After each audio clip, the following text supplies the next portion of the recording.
All right. We are online for another Sunday stream. We are on a weird schedule during the holidays because, hey, I have a lot of celebrations going on. I was actually had, let me see, Thursday and Friday free this week, but I'm behind from Thanksgiving. So we're trying to catch up. And then next week, good luck. I might only have Sunday free. Maybe I'll get in a Saturday. We'll see. But I probably only Sunday, and we've got new releases coming out. And then the week after that, I have Holiday Matsuri. And we'll see if I can stream on Thursday. Maybe. And then Christmas. No streams over Christmas week. And then New Year's week, and I'll get in a few then. But in other words, Sunday stream this week, probably a Sunday stream next week, maybe Saturday. It's gonna be rough, but we're gonna do it. Trying to get to all these patches, trying to get to all these stories, see what happens. Try not to leave anything out. And then in New Year's, we'll see what we're gonna do. Anything might change.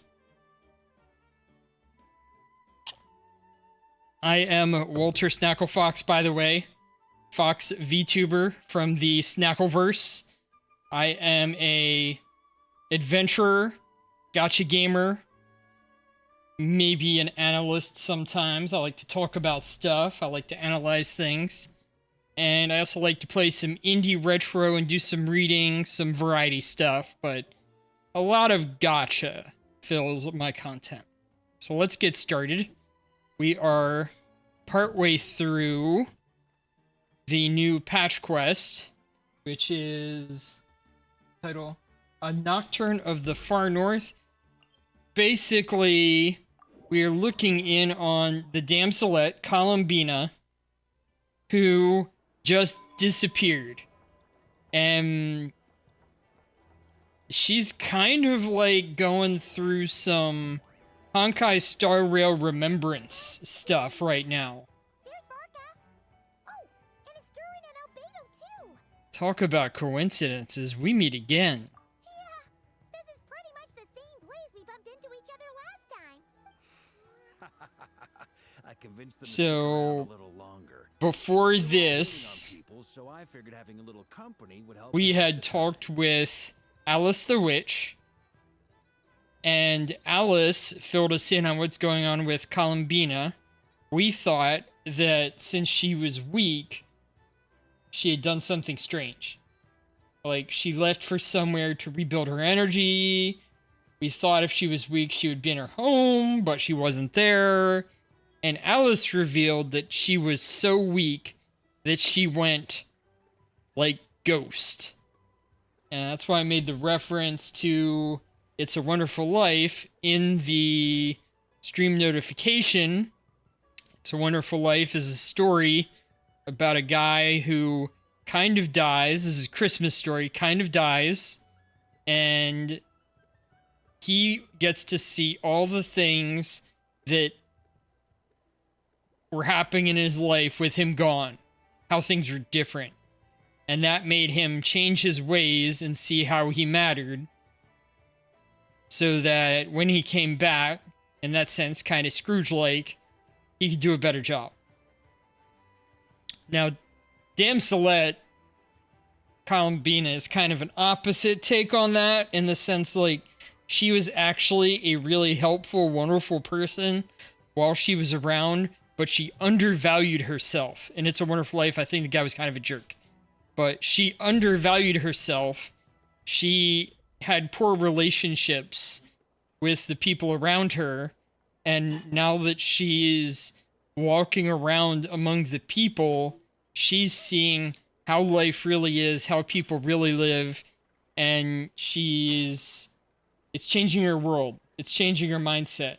She didn't belong partly because they treated her as an outsider, like expecting too much of her, so she distanced herself, but also because she did a bad job of building relationships with them because she didn't understand them. So the misunderstandings went both ways. And the primary way that Alice wanted us to help Columbina in the short term is to find out her name.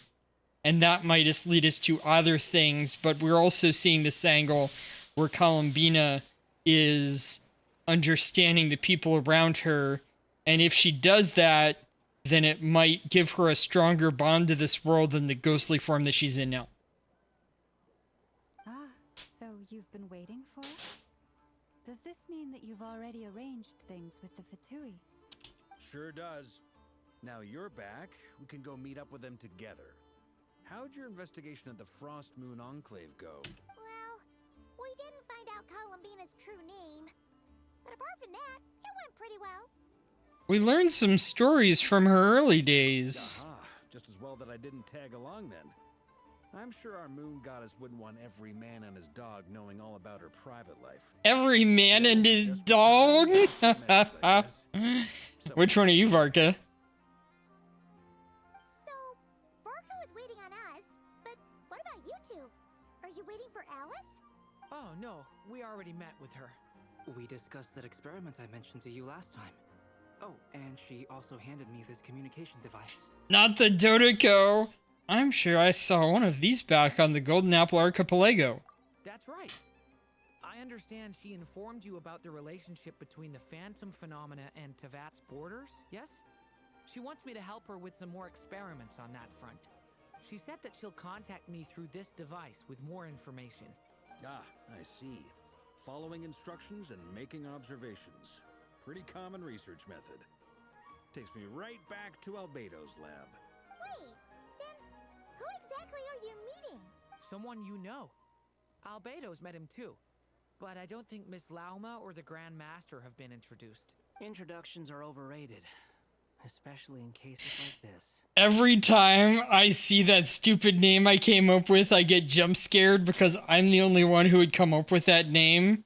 And I'm like, did they somehow capture it from me? And then I remember I gave it to them. Anyway, the Wanderer, I named him Lombrergo. It's you! So, it's not like the academia has prohibitions against going abroad. Also, I applied for leave. I've been writing to Hat Guy since obtaining a human form. I've already brought him up to speed on everything that's been going on in Nodcry. Hat guy. Turns out, I actually have heard that name before. Oh? Then why did you react the same way I did? I only knew the name, not the fella. But since we're all here, let's do some introductions for what it's worth. I'm Varka, Grand Master of the Knights of Favonius. Lauma, Moon Chanter of the Frost Moon Scions. And I'm a Driosh from the Vahumana Darshan of the Sumero Academia. Hat guy. Good to see you again, Mr. Guy. So we got to change his name in text, but like a lot of times with main character, they use a substitute word for dialogue. So like they wouldn't say Lumine's name. I changed it to Chucklet. They would just say the Traveler. Mind you, the only reason I came here is because there's someone I want to look into. Who's that? The Doctor, also known as Dottore, second of the Fatui Harbingers. Scary. Just as I thought. From the tone of your voice, it sounds like there's bad blood between you. I was reviewing our archives and noticed that a lot of information about him was missing. Left a bad taste in my mouth. That's all there is to it. Dottore, or Zondique, as he was then known, once studied at the Academia. but he got kicked out before he could graduate. Well, he's a troublemaker. So the Harbinger's #2 man is a college dropout? How embarrassing for them. Last we heard, he was planning something. We actually heard that a few times before, even coming to Nocturne, but we haven't seen a trace of him since we got here. He only appears when something interests him. For all we know, he might have left already. But the fact he did something here at all is worth noting. It'll fill a couple extra lines in his file. Why does it sound less like a file you're writing and more like a criminal record? Anyway, we were just about to meet 2 of the other Harbingers. Want to come along? You might learn a thing or two about him there. Sure. Even though they're Harbingers, well, they're old acquaintances of ours, so, you know, when you talk to them, try to be... I got it. The Frost Moon Scion's relations with the Fatui remain tense. Forgive me if I do not attend. In that case, we'll continue assisting Miss Alice with her experiments. Good stuff. Everyone's having a fruitful time. All right, we better get going. I'll lead the way.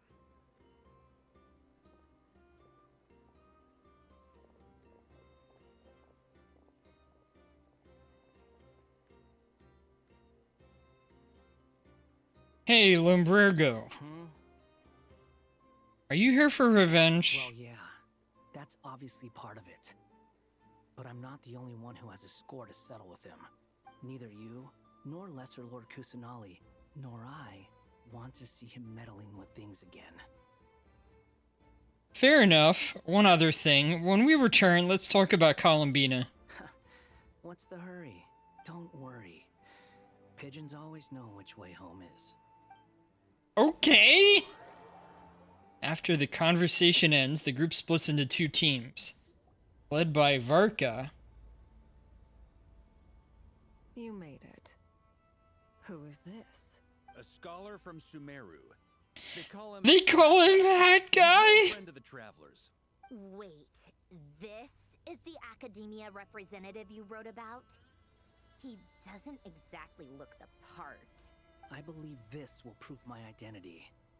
You'll notice it bears the seal of the Sanctuary of Surasthana. Well, what do you know? So it does. All right then. My mistake. It's fine. I expected as much. What? So as I mentioned in my letter, the Academia's got its eyes on Dottore, but this matter remains top secret. Apart from those assisting in the investigation, the fewer people who know, the better.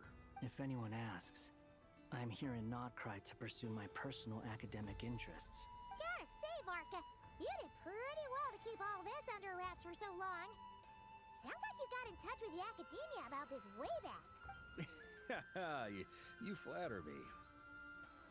You're all Harbingers. What reason would you have to disclose information about Dottore? Where do I even start? Remember that time we fought Rerir at Star Sand Shoal? He sure let me have it then, didn't he? I'll bet Dottore had that all sketched out, with me as his convenient little pawn. He could not care less about us if he tried, but hey! The feeling's mutual. Does Dottore really strike you as the sort who values his relationships with his colleagues? Fair point. Definitely not. Which is why I always keep my guard up whenever he starts making suspicious moves. To that extent, our motivations align. On top of which, I consider you trustworthy people. Now, back on topic. In the wake of the Reikir of Solnari episode, Sandrone and I grew suspicious about Dottore's complete inaction during the entire affair. So we tried to find out what he'd been up to. Unfortunately, to no avail. He never lets anyone in on his plans. The more he cares about Wait. something, the more secretive he gets. You're letting loose that you know about Dottore? Indeed. Perhaps he believes that by keeping a low profile, he can avoid trouble. But that trick isn't going to work on his colleagues. Yeah, I mean, he's been researching the ancient moon's remnants. And he's been trying to get his paws on the moon marrows. Only an idiot would believe he doesn't have something more planned. His pause. With this in mind, They seem to be doing a weird job on thoughts to Her Majesty the Tsaritsa. Sandrone's voice. She's not really moving her mouth right with it. That's pretty direct. Did the Tsaritsa agree? Meanwhile, his voice looks great. His mouth looks great. I made it Hers abundantly looks great. clear that the Fatui's business in Nodcry is almost concluded, and we do not need 3 harbingers in this territory. Her Majesty concurred. Accordingly, Dottore has returned at her orders. I imagine he is continuing with experiments, which no one besides he would ever have any interest in. Common sense might mean nothing to him, but he's not stupid. He knows that no good can come from opposing the Tsaritsa. Smarts alone won't get him all the way. He needs the Rooster's resources and Regrator's Mora, both of which the Tsaritsa can strip from him by waggling a finger. But doesn't he have a track record of publicly following orders while going against them in private? He probably has it down to a fine art. His mouth isn't working either. Wouldn't put it past Now she's him. working. We worked together on a research project once. Only briefly, but it was enough to show me that we're fundamentally different people. He has no interest in doing things methodically, stage by stage. His thoughts jump all over the place. And the moment his curiosity is satisfied, That's an or interesting the results weakness. he wants, he disappears. I thought he was more planned out than The that. similarity we share is that once we set our minds on doing something, we will see it done, whatever it takes. Oh, we definitely saw some of that in your battle with Rerir. You got so competitive. Ugh, do not remind me. Then I believe we all concur. Dottore will not simply give up. Fantastic. Now this is turning into a whole day of unpleasant memories. Ugh. Are you talking about the moon marrow stuff? He also strikes me as the kind of person to disregard experimental regulations, ruin all the equipment, and go way over budget. Then leave the first person he can find to deal with the fallout. Exactly. This one time, he was running some high-temperature experiment and the substance exploded. But does he care? No. He orders his subordinates to open the device so he can observe the results, which causes the gas inside to leak out. Oh no. That gas was poisonous. If I hadn't been there, who knows how many people might have died. And after all that, he left while I was still cleaning up after his mess. What a waste of time, he said. Waste of time? He wasted my time! You've been bottling that up for a while, huh? Hat guy, I must say, you seem awfully familiar with internal Fatui affairs, especially when it comes to Dottore. It is a little unusual that he's speaking up so much. Thank you, Lady Harbingers, for providing such valuable information. And he doesn't respond. So I'll be on my way. Wait, what? You're just gonna leave? You're welcome to join if you want. Ugh. Just when Paimon thought he'd finally mellowed out. He makes quite the impression. I'll say. I've met tons of headstrong people, but not many of them would join me in bad-mouthing Dottore. Anyway, back to the main agenda. Barca, you said that Columbina has gone missing? Or rather, disappeared. Yeah. We're working on building a connection between her and this world. The simplest method is to find out her real name. I've actually asked her that question before, but she said she didn't know. Considering our relationship, I doubt she was lying to me. What did she do while she was with the Fatui? As far as I recall, she was never dispatched by Her Majesty to claim a gnosis or anything like that. The Tsaritsa's plans had long contained a place specifically for her. I always thought that was weird. What could she do that the rest of us couldn't? Knowing what we do now, it's probably something related to Kavaki, right? More than likely. When she first arrived, Columbina would often go to Her Majesty and ask when she could start the task assigned to her. But Her Majesty always gave the same reply. The time has not yet come. So she spent her days in Snezhnaya doing basically nothing. The Tsaritsa has summoned a beautiful blind maiden to be a harbinger, giving her the third seat by virtue only of her enchanting voice. It was a dumb and stupid rumor, but the reality of the situation made it hard to refute. And what happened after that? I imagine she stopped caring. She no longer seemed to care why she had been recruited. And Her Majesty never gave her any missions. So she just continued to sing in the flower garden. For my part, I was busy. So busy, in fact, that watching someone be that idol had me fuming.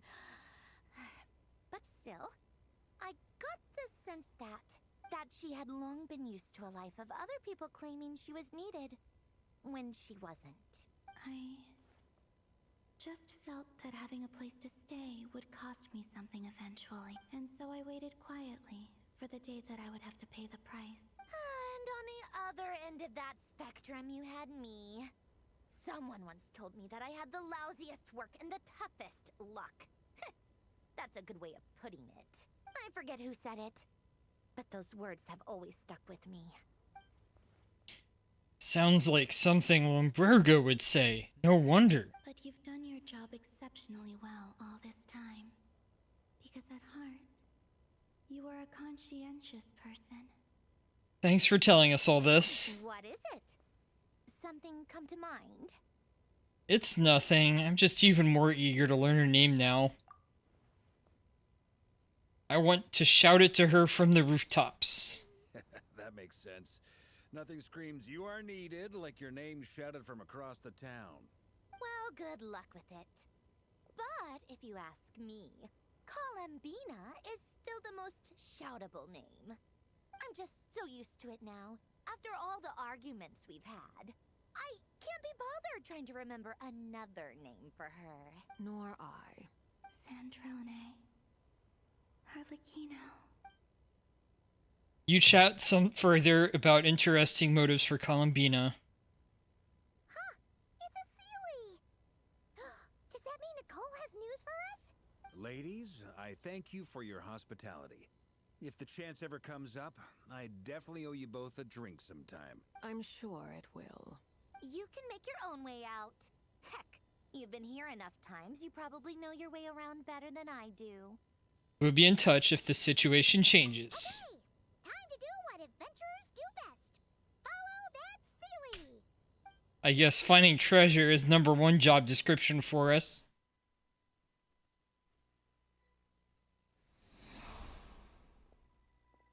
Here you are.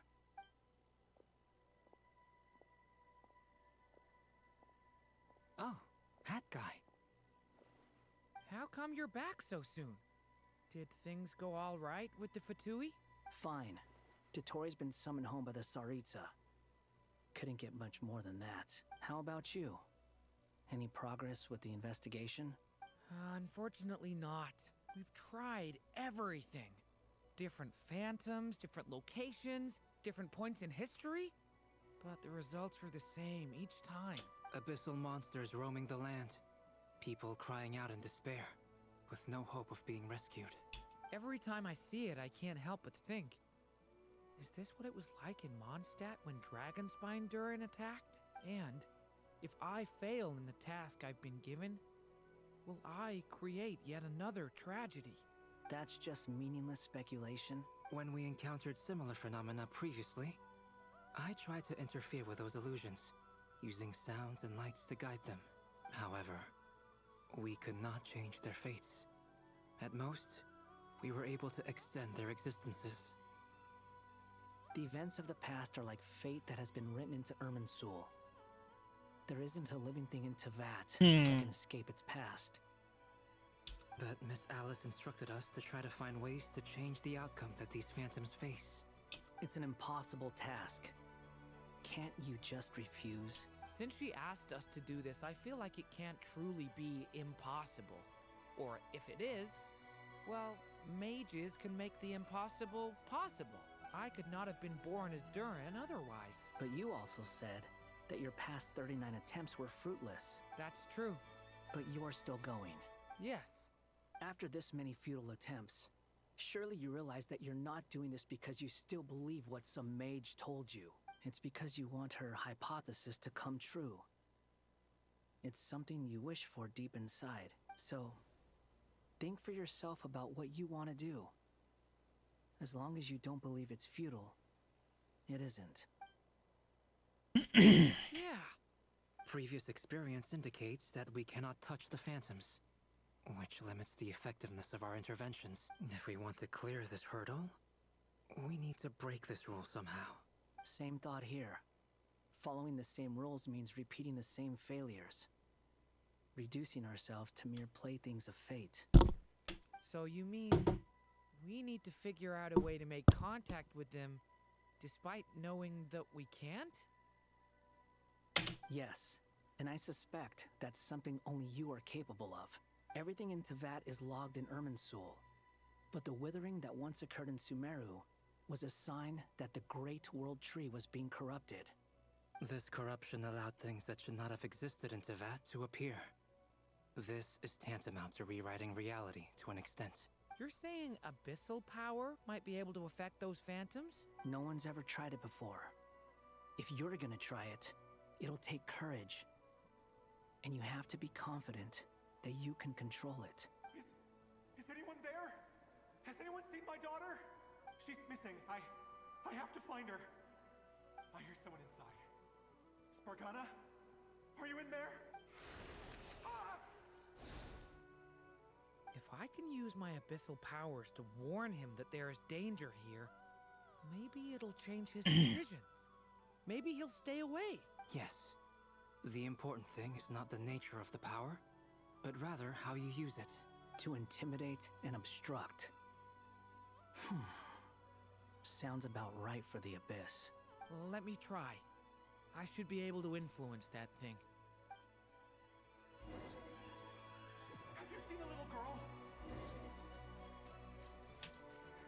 What? This isn't the time for that! Just run! Make use of these stone pillars to aid Razmapes. Spargana? Are you in there? Durin can use the power of the Abyss to affect the world in which the Phantom is located. For example, using it on a stone pillar will create a barrier with the Intimidate and Obstruct attributes, which in turn will affect the choices and actions of the human Phantom. What is this? Looks dangerous. I should get out of here. I don't want to die.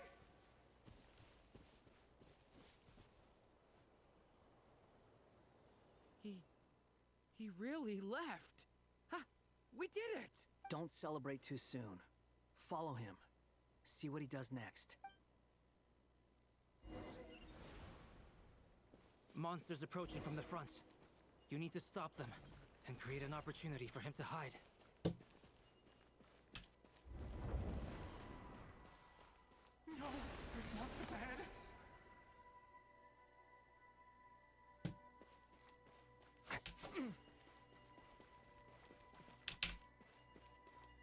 Wait, is that the barrier I saw earlier?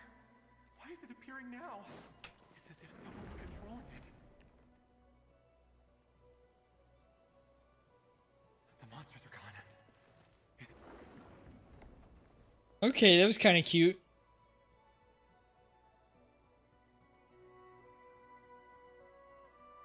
The barrier's gone too. How odd. Anyway, I guess I'll keep going. Quickly, let's keep up.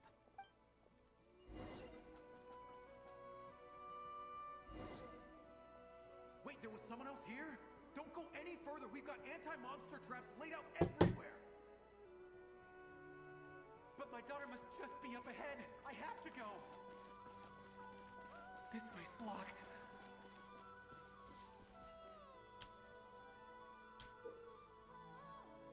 Durin's abyssal power can also affect the Phantom explosive barrels, causing explosions that can clear obstacles and deal damage to monsters. However, these can also damage to human phantoms, so use with caution. We might be able to use the explosives over there, but we need to take care not to hurt him. create a barrier.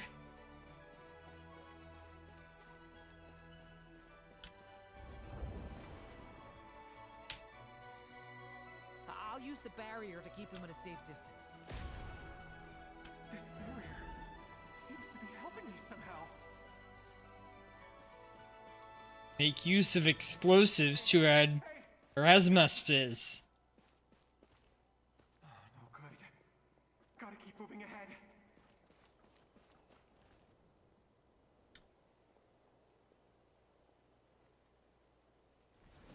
So many monsters. There's still a chance, Durin. Use the traps.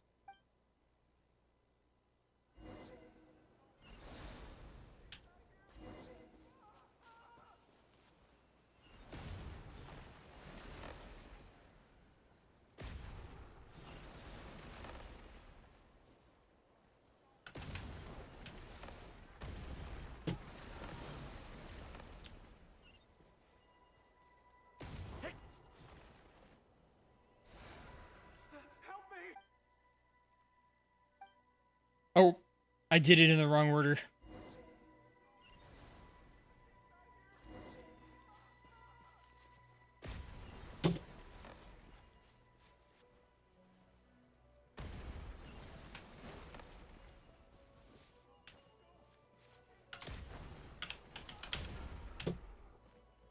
Maybe I need to do them both? Help me!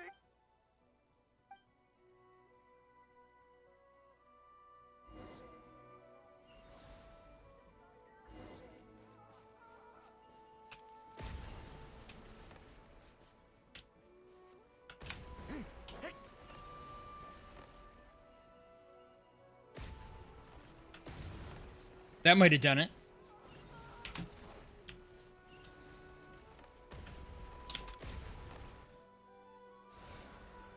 Help me!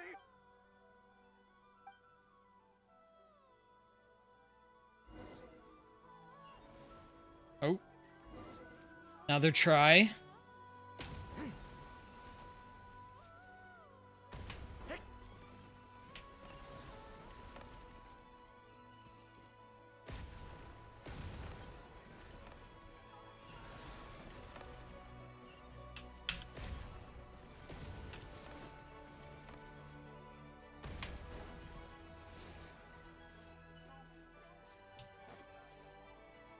This is a new development. I've never seen this happen before. We might just be able to save this person.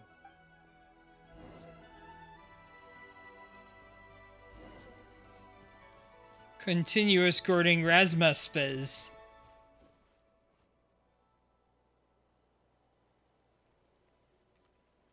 Hello there. Have you seen my daughter? Spargana is her name. She's carrying a large backpack. Get out while you still can, you fool.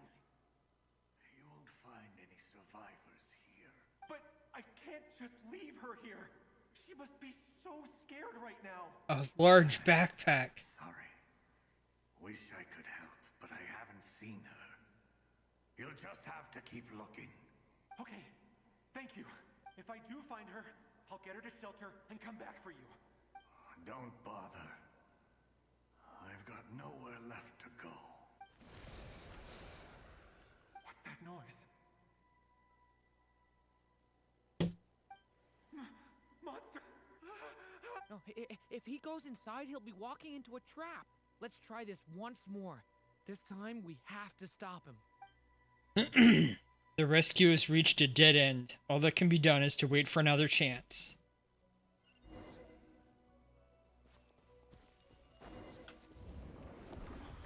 Why? How will I know where Spargana's gone like this? You know what? I'll trust this strange barrier. It's gotten me this far after all.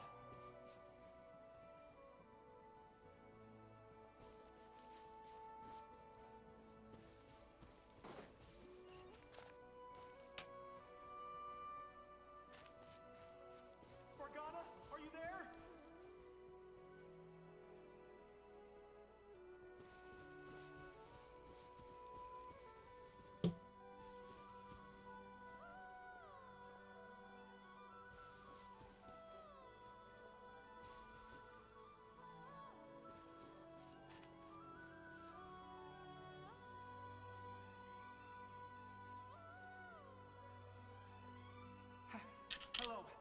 looking for... Huh? Looking for what? Everything here belongs to me. Get 'em, boys!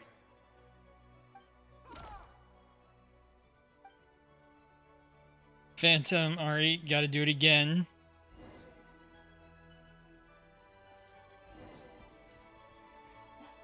Why? How will I know where Spargana's gone like this? You know what? I'll trust this strange barrier. It's got me this far after all.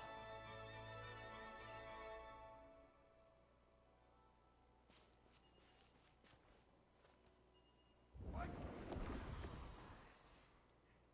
Hey! Let us out! Spargana, are you there?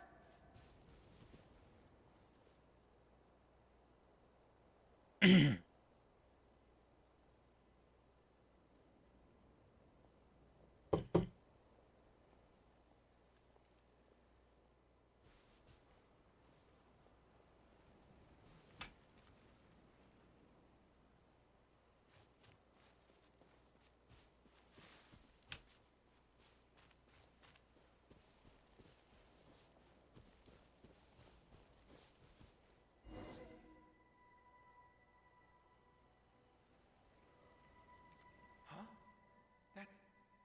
That looks like one of my daughter's books. Oh, thank you. Thank you. Yes, it's one of hers for sure. That's her name on it right there. She left her backpack here.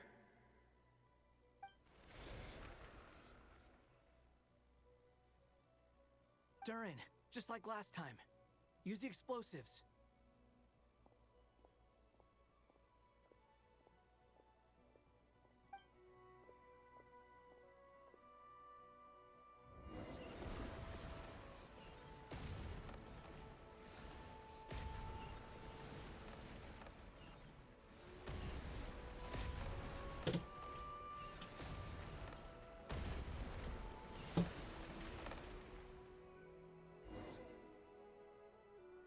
It won't work.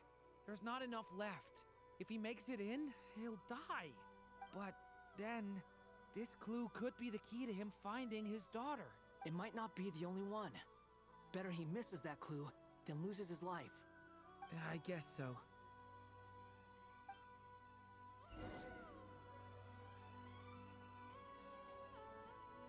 Stop him, Durin. We can't let him get any further in. That's my daughter's book! She's passed this way! I've searched and searched and searched. I no longer have anywhere else to...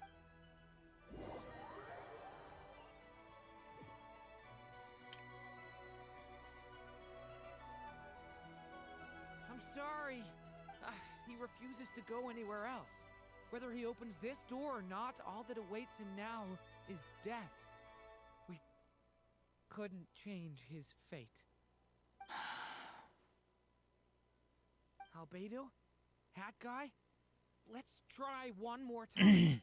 I don't know how we're gonna do this, but I don't want to give up either.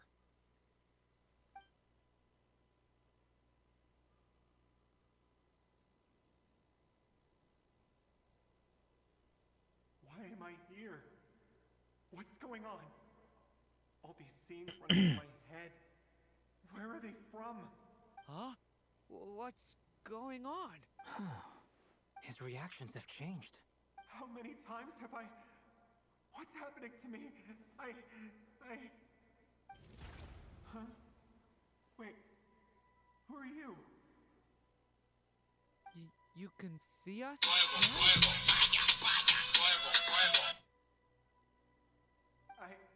I feel like I always could, but that I only just realized you were there. I'm sorry, I don't know how to describe what I'm feeling, but you were the ones guiding me using that marked barrier, right? I haven't done anything yet, but those monsters, those deaths, they feel like memories. Like things I really did experience. I won't find my daughter. In fact, I'll ultimately die trying to find her. Isn't that right? Well, no, it isn't. Yes, it is. Even so, we're trying to find a way out of this. You've not seen my daughter either, have you? It seems she really isn't here. I'm sorry we couldn't help you. I'm just tired. Maybe this is destiny. Maybe it doesn't matter how hard I search. How long do I have left? Experience says 15 to 20 minutes. 15 to 20. Thank you for all your help. Let's rest a while. You look exhausted too. Now's not the time for you to start pitying us. It's not pity. I'm just realizing that I've only got 10 or so minutes left. You know?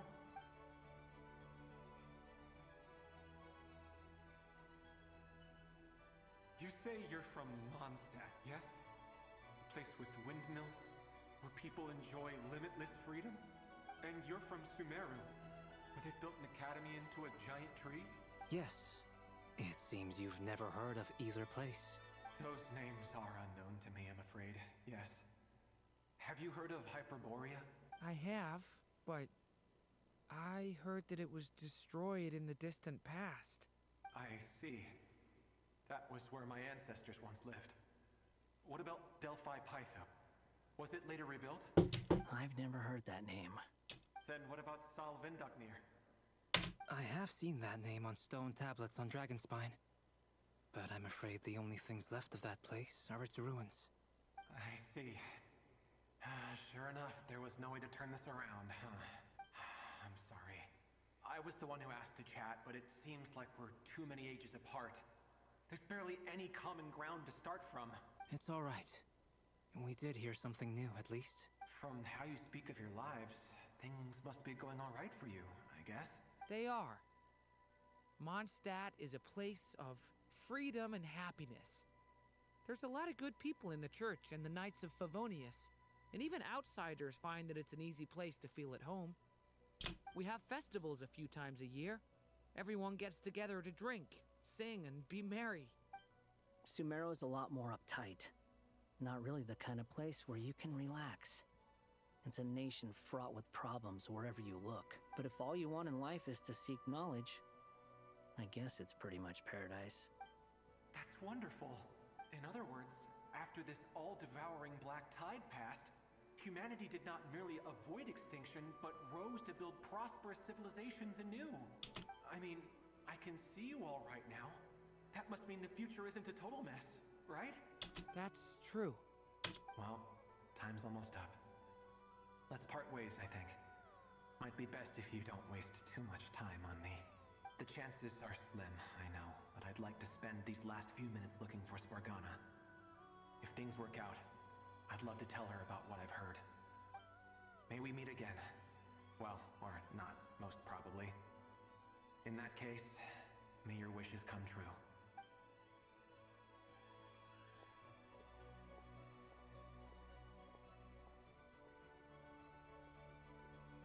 He's gone. In a few minutes, he will meet the end that was his to begin with. The ending of this tale did not change. But I believe that we've just made the most progress we have yet. May your wishes come true. If only it were so simple. Yeah. Hat guy, could I ask you a question? You've never talked about your past. It seems complicated, and it weighs heavily on you, too. Would you be willing to tell me about it? I mean, sometimes it's better to get things out in the open. Take that guy we try to help, for instance. At least he said goodbye with a smile, right? I know about Albedo's past. Our experiences are very similar, and he created me. As for you, you're my first friend, and you've witnessed every step I've taken. But by comparison, I know nothing about you. Either way, I mean, we're still best friends. But if I knew more about you, I might understand your thoughts a bit better. I've told you about myself. I'm a student at the academia. Then why do you dress like you're from Inazuma? And what did you do before that? Prepared for the entrance exam? All right. If you really don't want to talk about it, I won't press you any further. I was a puppet built from the branches of a white tree, using technology left behind by the Conrian schools of mechanical engineering. A white tree? You mean an Irminsul tree? Yes. A branch of Irminsul, that was once connected to the main tree. So you had a human creator too? Yeah. But my creator abandoned me after deciding that I was a failure. After that,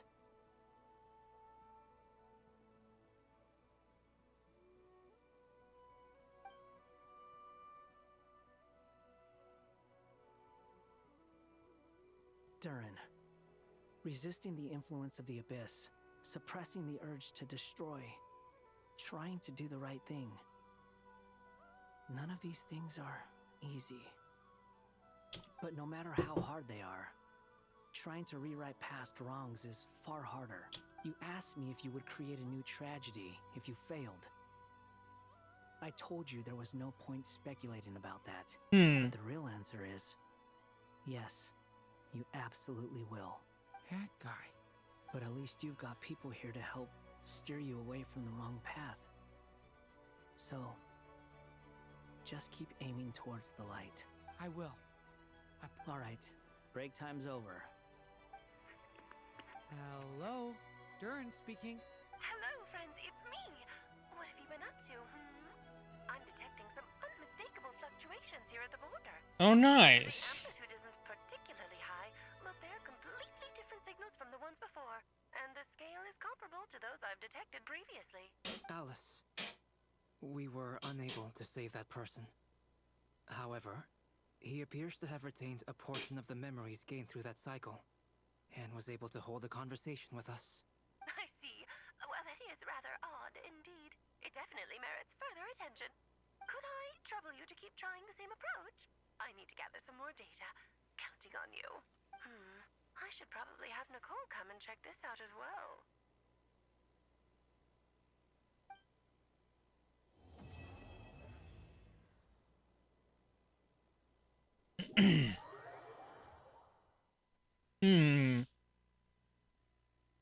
Being a little curious helps out a lot. I was worried you might stop to collect treasure chests opened by the Seelie along the way.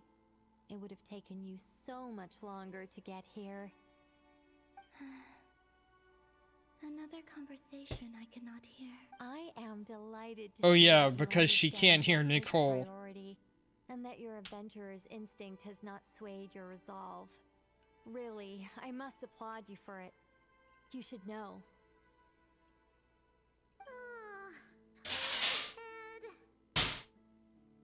Okay, I'll try and keep it short. My senses are telling me that this is where we shall find the entrance to the ruins. Oh, cool! Well, what are we waiting for? Patience.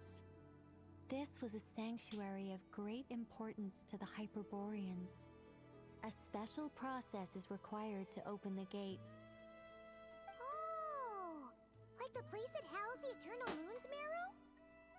It seems like the ancients were very fond of making tricky gate puzzles. Okay, so... Okay. Need us to do anything? And just the short version, if you can. Alright then. I was planning to start with some background on the invention of these techniques. Are you sure you don't want to hear it? It's quite informative. Remember what you were saying about priorities? Fine. Simply put, we need 3 human representatives to successfully undergo a process of Kuvaki resonance. Think of it as a test from the 3 moon goddesses to see if the entrants are qualified, with the most recognizable qualification being Kuvaki. Pretty sure Lauma would ace that test. Oh, wait. But we need 3 people. I also have no doubt that the moon chanter would be qualified. But we would need 2 other people with the same constitution. Therefore, the most feasible method is not so much to follow the rules, but to figure out how the test functions and find a workaround. I've done some research, and it turns out the mechanism is rather crude. We'll simply need humans to stand before it, who have sufficient Kuvaki energy within them. I'm with you so far. How do we get the Kuvaki in them? The easiest way would be transfusion. Take some Kuvaki from Nodcry's soil, put it into the bloodstream, and get it circulating in the body. So we're going to cheat on the test? Precisely. There are other methods, but this is the simplest one. cheating the system is much easier than trying to hide from it. Sorry? Does the idea of cheating upset you, Miss Loma? No, that's not it. I suddenly had an idea. Oh, what is it? It's about Moon Prayer Night. I figured out a way for Kuthar to join in the festivities. Huh? But as Paimon said, we need to have our priorities straight. Let's get back to the test. I'll follow up with Nefer on the festival arrangements. Oh, okay. Anyway, is this really the best method we have?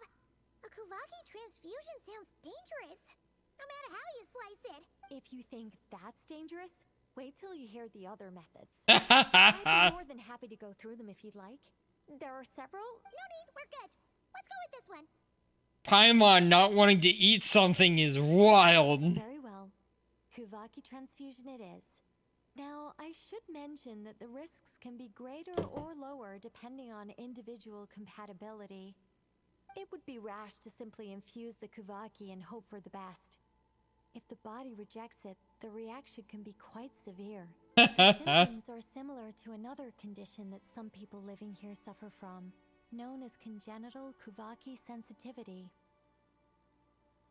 So, before we execute our plan, I will perform a simple test of my own to see who is compatible and who is not. Once that is done, we will have to complete the resonance process as rapidly as possible. The participants must remain stationary while the Kuvaki circulates and bonds with them, and they mustn't eat or drink anything. What? No eating or drinking? Okay, there's the true horror for Paimon. Some hardcore fasting. They'll all be monks by the time they're through. How long will they have to keep that up? A week? Days. Oh, that's so long! And we still need to find 2 more people who are not just compatible, but also willing to volunteer. Fasting? What are they talking about? I'm willing to volunteer. Don't you want to think this through? Haha, count me in too. 3 days without food? I can handle. Miss Nicole has made it clear that this is the easiest way. The way I see it, there's nothing else to discuss. It's time to step up. Compared to having Columbina disappear completely, fasting for a few days is nothing. Yeah, you're right. 3 days is insane. In that case, Paimon... At least if it's complete fasting. Logistics. She'll keep the fires lit and grab some spare clothes to keep you comfortable. Good work, Paimon. Start with you first, traveler. Please step forward.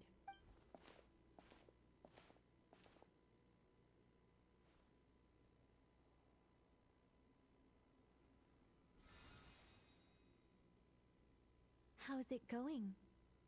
Do you feel anything? Nope.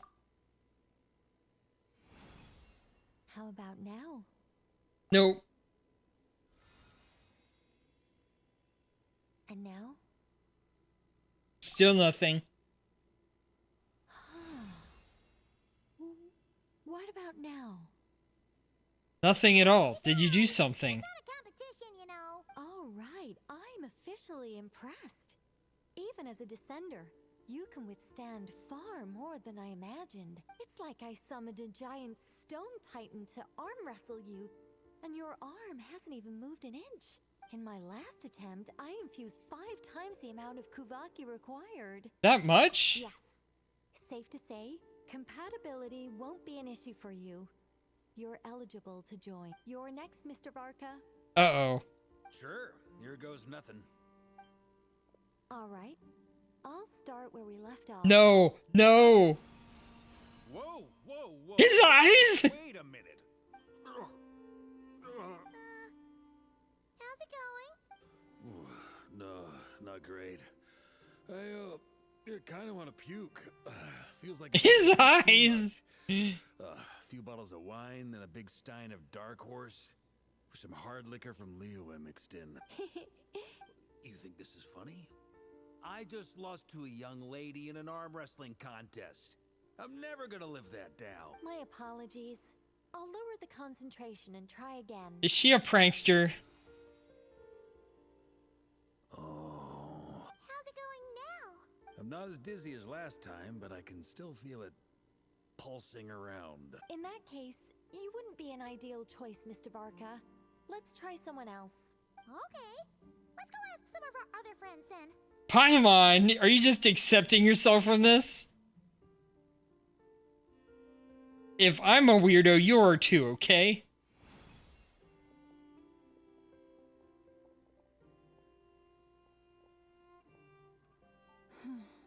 No surprises here, Miss Moonchanter. You're perfectly compatible. You may join. Okay, she made sense. Wait, Nefer comes up? I'm getting a slight headache. Shame. You were so close. Whoa! Time itching all over! Allergic reaction. We can't have that. Huh? Well, are you gonna start a what? The Hexen Circle is an organization that cares for and protects children. We will not have them do dangerous things. Not even tests.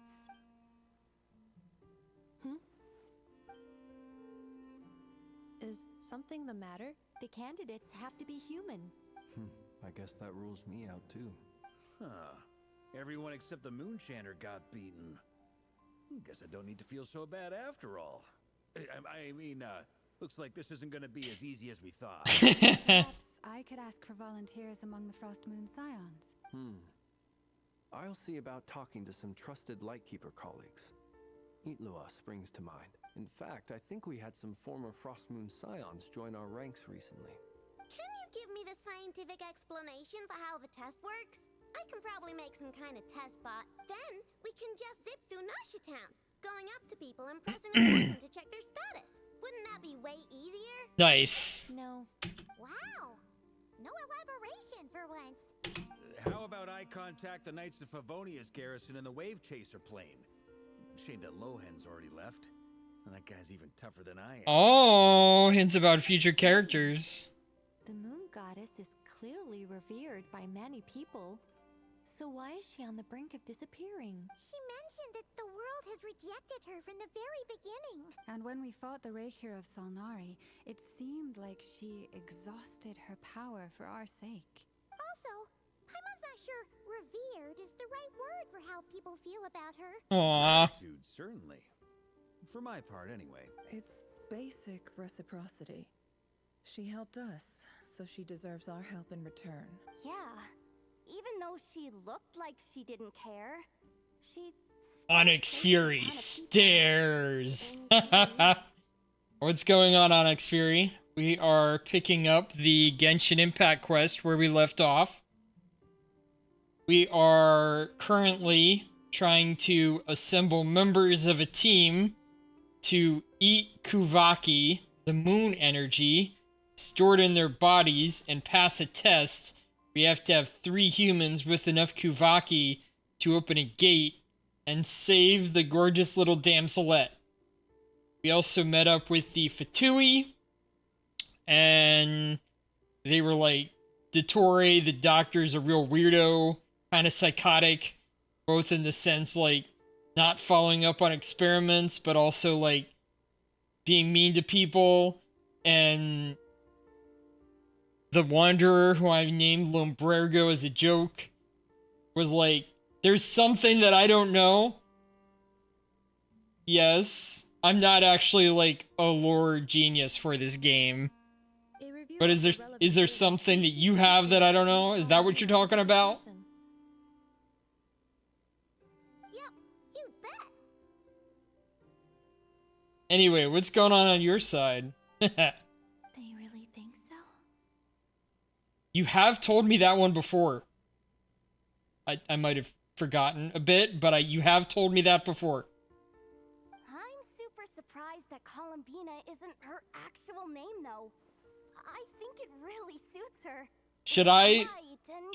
They're looking for a name, and they've got Columbina, but that's not it. And they've got the Damselette, which is like a title. But that's not it. What if, this is wild, what if her real name is Amber? What if they just put you in the game? Unfortunately, that's not our decision to make. Columbina. That was the code name the Fatui gave me. But it also came up in the song I heard when I was born. But is that really all there is to it? What do I truly think of my own name? Is there anyone left who will still call me by that name? She's pretty cute. I feel so bad of what she's gone through this entire story. She told me to pick whichever name took my fancy. Why did I pick Columbina? Maybe because I feel that she never wanted to become Kutar and be worshipped as a god. Okay, Kutar's another name she had. Closer by the day. We're running out of time. We need to look for other candidates. Then allow me to try. Oh yeah. What are you doing here? You contacted your friends via the Adventurers Guild. Sandrone has been keeping an eye out for something like that. So she informed me. Since I have the ability to accommodate a moon marrow, I should prove to be a suitable candidate. Arlecchino. When can we begin? I see. We can begin right away. So I have a stone for the first name, Amber. Or at least, like... Is Amber really a stone? Let me look that up. And you don't have rock hard abs. Well... Not many of us have rock hard abs. I might have rock hard abs, but I don't look like it. Like, they're pretty stiff, but I definitely don't have a six-pack. Yes, prehistoric tree sap. Which I would not call a rock. It's classified as an organic gemstone, though. That's interesting. On like... That was AI classified it like that. Okay. Has worked as a gemstone and also a healing agent in folk medicine, according to Wikipedia. Alright, Nicole says, I see, we can begin right away. Did I tell you about the song? No, the song was about Aubrey, not Amber. How was it? I figure Amber could fit in there, though. Not at all. Then it seems we shan't need to look for additional candidates after all. Yeah, Arlecchino's got it. Cool. All right, like Paimon said, the rest of us can take turns making sure the three of them stay warm and comfy. What is that freaky... Okay, it's like a jellyfish. That's pretty cool. You have a lot of cute emotes, but this one's kind of freaky. Yeah, jellyfish. Then my job is to take care of the caretakers. I will ensure everyone receives food and accommodation. Let's do this. No time to waste. I'm ready as well.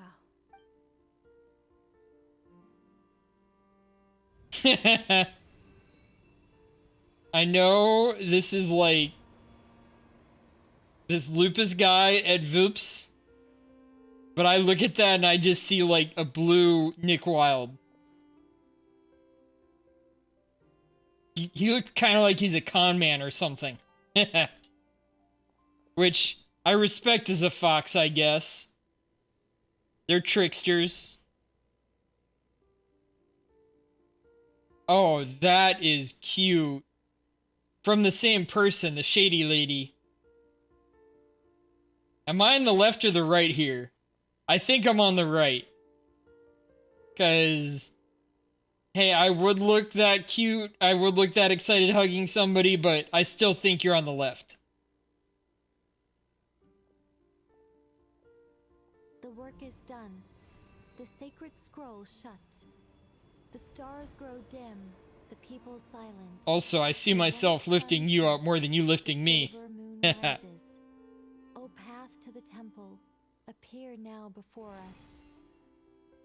Do we have to do the fasting? Or are we just doing it now? Wow, it really opened. this is about. They've been trying to open. Oh yeah. So, for story reasons, this Nicole character, the girl who looks like a priestess, like not Kutar, not Columbina, not the damselette right here, the other girl, she doesn't open her mouth when she speaks. She just puts her thoughts into other people's heads in order to tell them what's going on. So, the damselette was not having her words put into her mind because Nicole didn't know damselette was even here. Come, let us enter. So, the damselette's just been watching.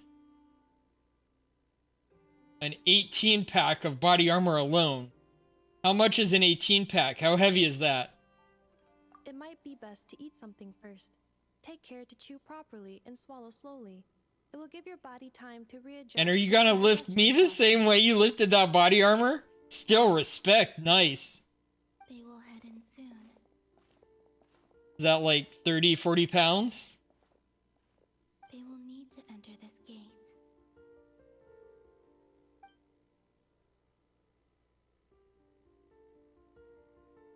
Huh? I cannot pass through. Is it because I have no physical body? Aww. It has been 3 days. My strength has all but completely faded. Can I really hold on until Moon Prayer Night? Hopefully they get a solution for her. Alright, Act 4. There's half a chance we can finish this tonight. You lifted it, and you put it in the buggy, and the buggy shook. Sounds like it could be the line to a song. I know it isn't, but that's kind of cool. Yeah. I guess that's something. I don't expect you to be looking at the stuff, figure out exactly how heavy it is. Buggy would probably shake if I was lifted to do it.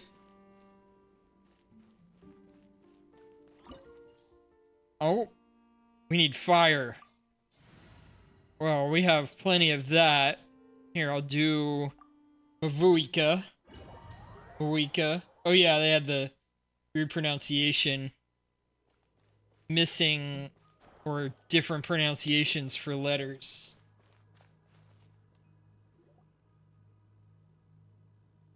Do you exercise?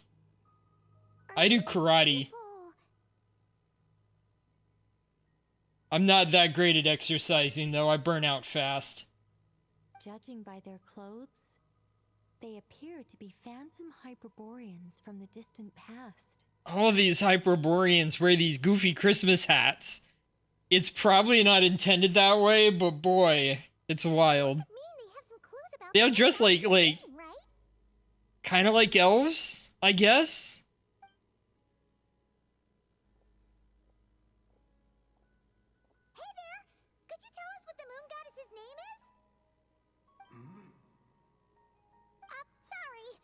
A weird question, huh?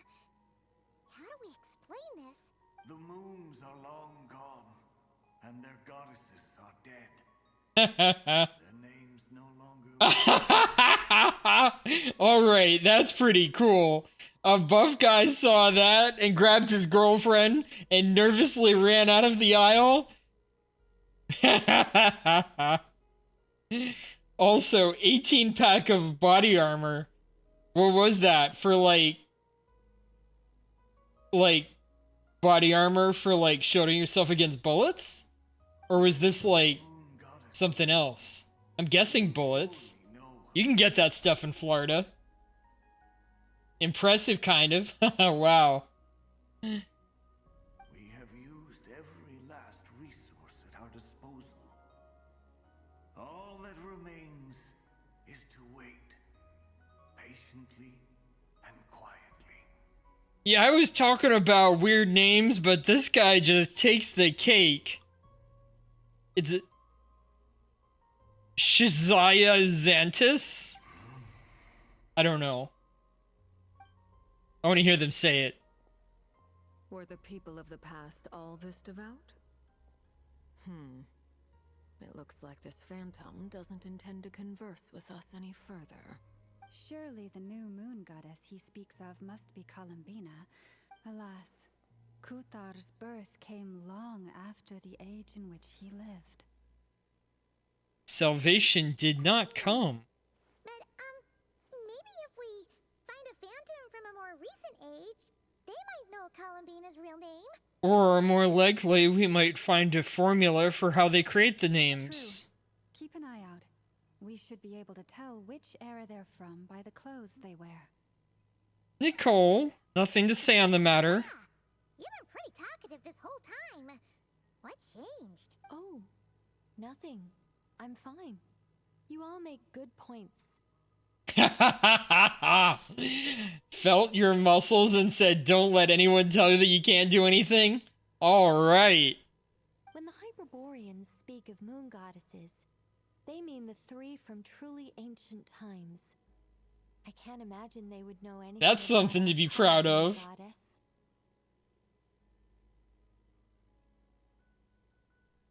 There once was a time when the moon goddesses blessed them greatly and protected them from harm. So, when the war between the gods and dragons plunged the world into chaos, it seems they looked once more to the moons for help, praying for a new goddess to be born. Yeah, that checks out. Let's continue on. Who knows what else we may discover. Oh, they were one of the workers. Oh, you mean the guy who felt your muscles was a worker at Walmart. Okay, yeah, you did say that they were a worker. So maybe they were like the loader or something. Okay. Try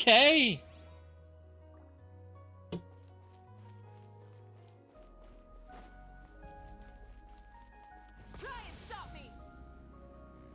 There's a door blocking this path. Not a problem. Try this.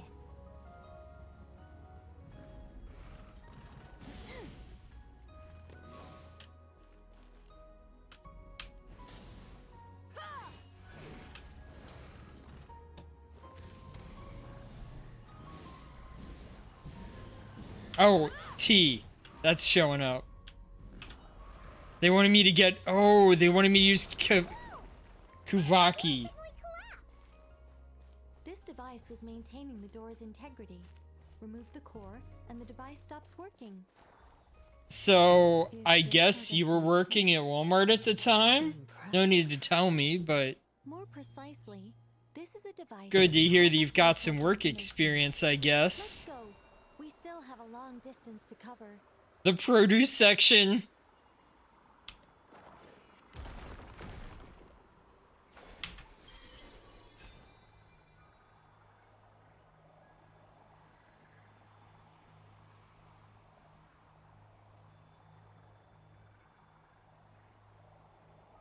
I shop at Walmart a lot. They're making this so awkward. There it works. If you get it earlier.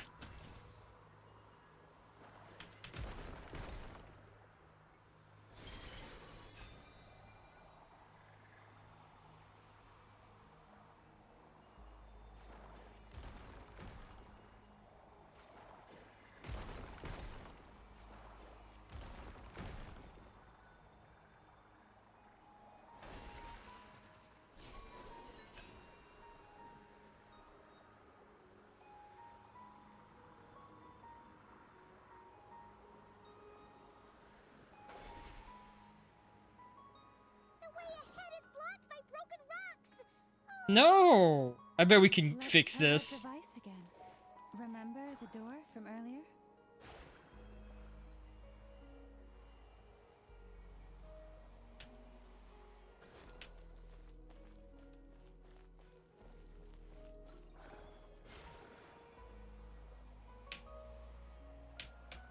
Oh, I can't go through there.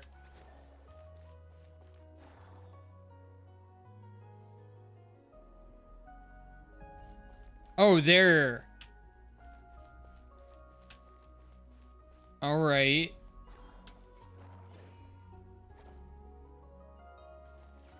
put it in there. So it works in reverse, too!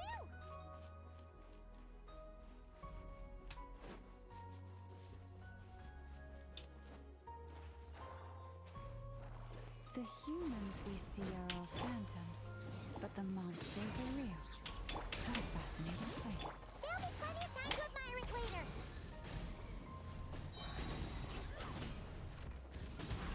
Wrath from the skies! Alright, beating these guys pretty well though. Finally got some basic combat to use my super teams on. Ooh, there's a whole bunch of artwork in here. Artwork? Pretty old. Nicole, this is probably your area of expertise. What do all these paintings mean? Let me see. To understand these murals requires some knowledge of the history surrounding the War of Funerary Flame. I shared a little of this with Lauma before. Okay. Yes, I think I follow. The dispute between the Moon Sisters, the transformation by Nibelung. Sounds like a long story. Maybe it's one to save for when we get back. Oh no, it's no trouble. I'd be delighted to share the tale again. Alright then. Tevat's 3 moons and their goddesses were brought into being by the will of Nibelung, the then ruler of Tevat. Alright, getting some more tea.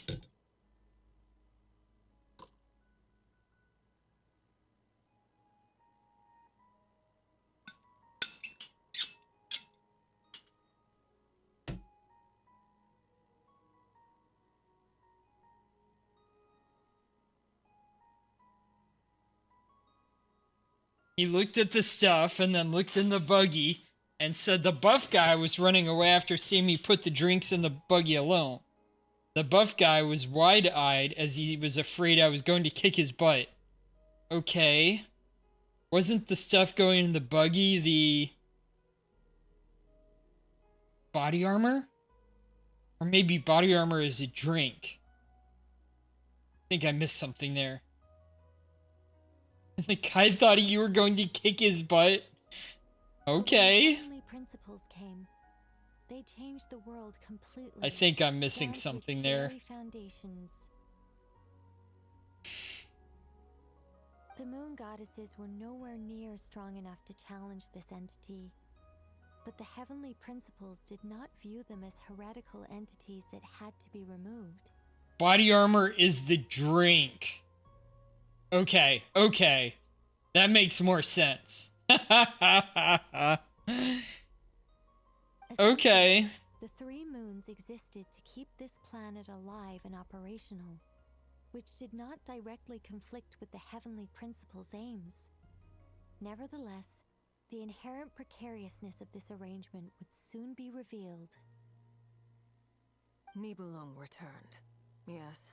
He did, and thus began the War of Funerary Flame, a battle for dominance between Nibelung and the heavenly principles. Discord would soon emerge between the 3 moon sisters. One would voice the opinion that they should follow Nibelung, for it was he who first hung the moons in the sky. Okay. Another would argue that taking sides in the conflict would only bring the world closer to ruin. There was no telling where it would lead, especially since their creator had returned, bearing the perilous power of the abyss. Nibelung would eventually discover their disloyalty. He had all 3 imprisoned before transforming the moons into weapons with which to fight against the heavenly principles. What? Weapons? Yes. The very moons that had once defended the planet became instruments of death and destruction, striking terror into the hearts of all living things. And What? although the heavenly principles and the 3 moon sisters had once been at peace, it now seemed that the moons posed an unacceptable threat to Tevat. Okay. It was possible that the heavenly principles did not know of the goddess's imprisonment. If so, the weaponization of the moons would surely have been viewed as an intentional breach of the peace agreement. What happens then? Regardless of who knew what, when, the heavenly principles shattered 2 moons and flung the other beyond the skies. The Oh. goddesses managed to escape Nibelung's captivity after his fall. Nobody knows. But this much is certain. From that day on, the moons no longer belonged to Tevat. The rejections slowly drained their power until eventually they passed away. So that's the full story. That explains a lot. You say the moon ceased belonging to Tevat from then on. Why then would Columbina be born here?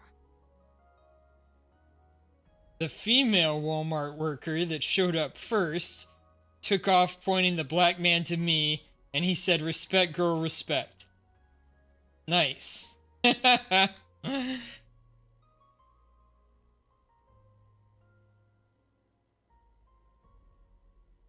is perhaps due to the lingering Earning connection respect between means a Frost lot. Moon, which was not shattered, and this world. You could see it as the three sisters' dying wish.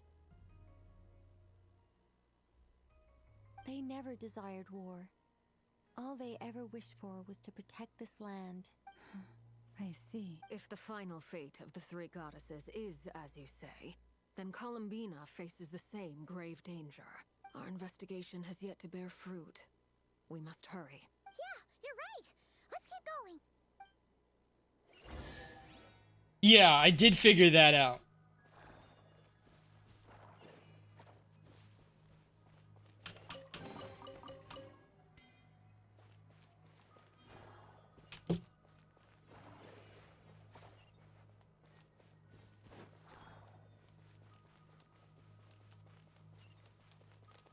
All right, they want me to grab this.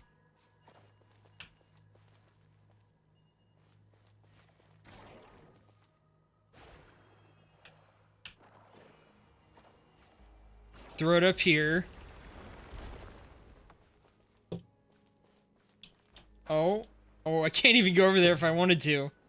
All right, go down into the ruins and meet with more of the ghosts. And, okay, they're wearing the same outfits. Should we trust him to keep his promise? We have to. There's nothing else we can do. The hats are so silly. Why do the creators of this world no longer show mercy upon their people? And you were just shopping there. Remember his words. We must change our fate with our own hands. Wait, that's odd. Who is he? Is something wrong? No, not really. It's just that over 30 possibilities emerged in my head, so I can't be sure who he is. It's been too long. My memory isn't as sharp as it once was. Okay. 30. Wow. Impressive. Break through the wall. Raise the wall.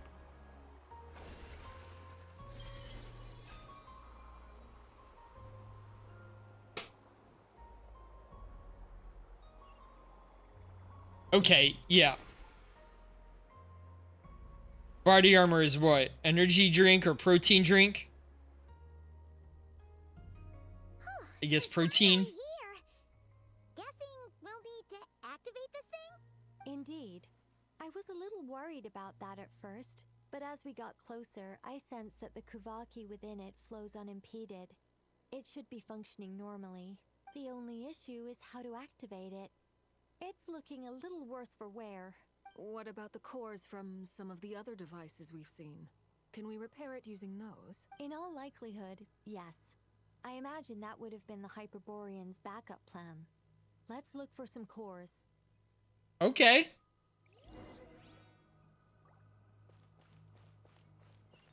Vitamin infused drink made with coconut water. I love coconut. Not the biggest on coconut water, more coconut milk and coconut cream. But a lot of people use it for like infused drinks, rehydrating themselves. Get out of here! Everybody stand!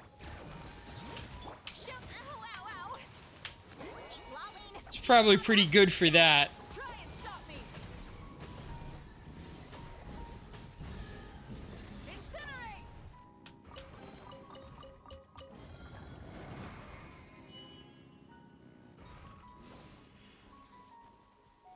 Alright, if I go over here...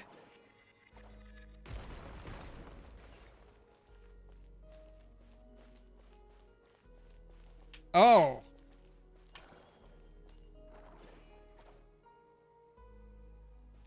Yeah, I mean... That's energy drink primo right there.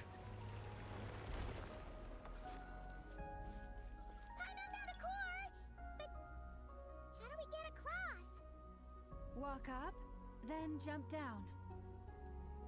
Okay. All I can think of when people say electrolytes... What? Don't what? All I can think of when I hear electrolytes is that Idiocracy movie.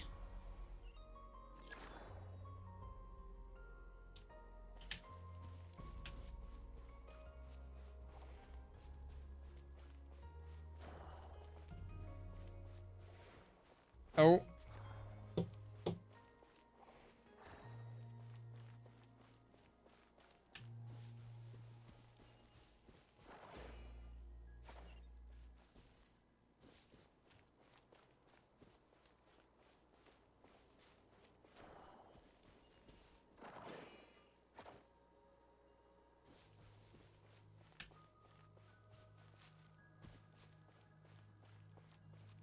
So this has these Kavaki areas all along, so I can wander from one to the other and make it up here.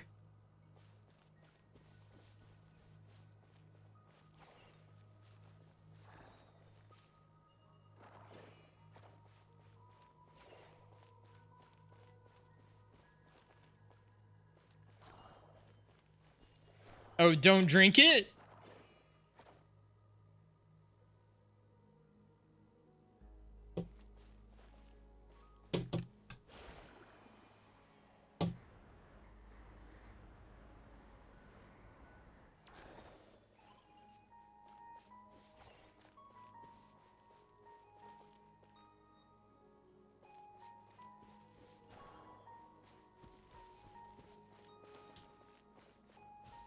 You can't send messages.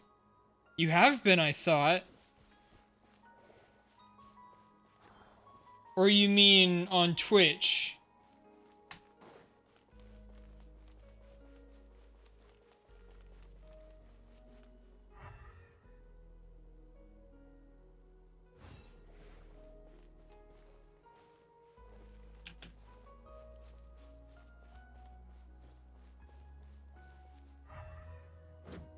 Ah, okay.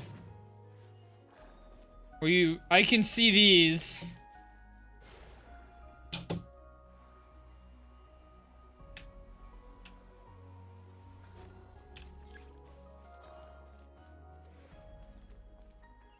Enter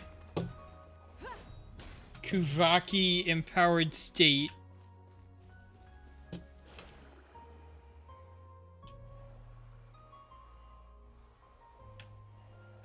Oh.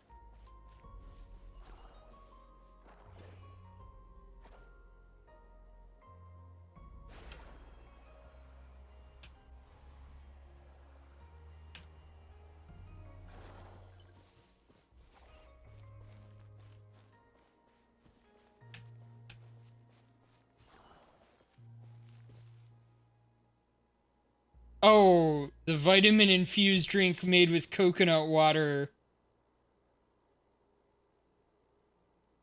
I thought that was the body armor. Maybe it has electrolytes as a different drink.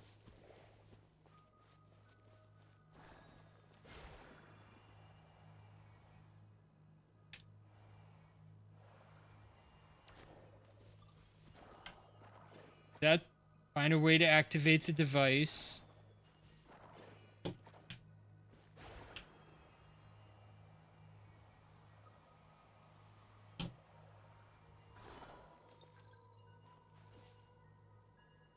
Oh, look at that. I can shoot it through there. That's what I needed.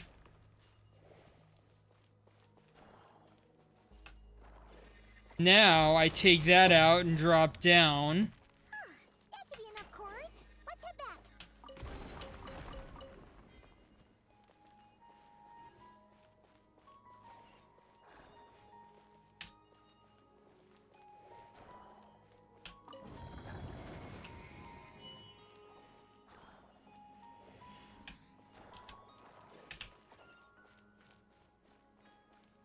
Okay.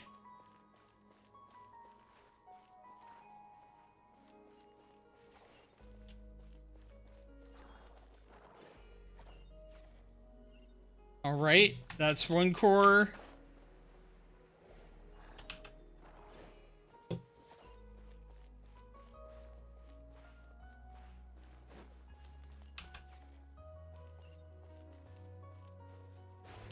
Two cores.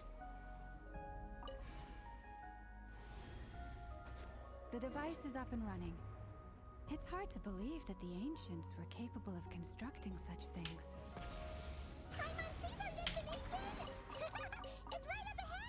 Yeah, Paimon, we can see it too. The moon is mooning you. Yeah, it does that sometimes. I don't really try and stop it. Just let it do its thing.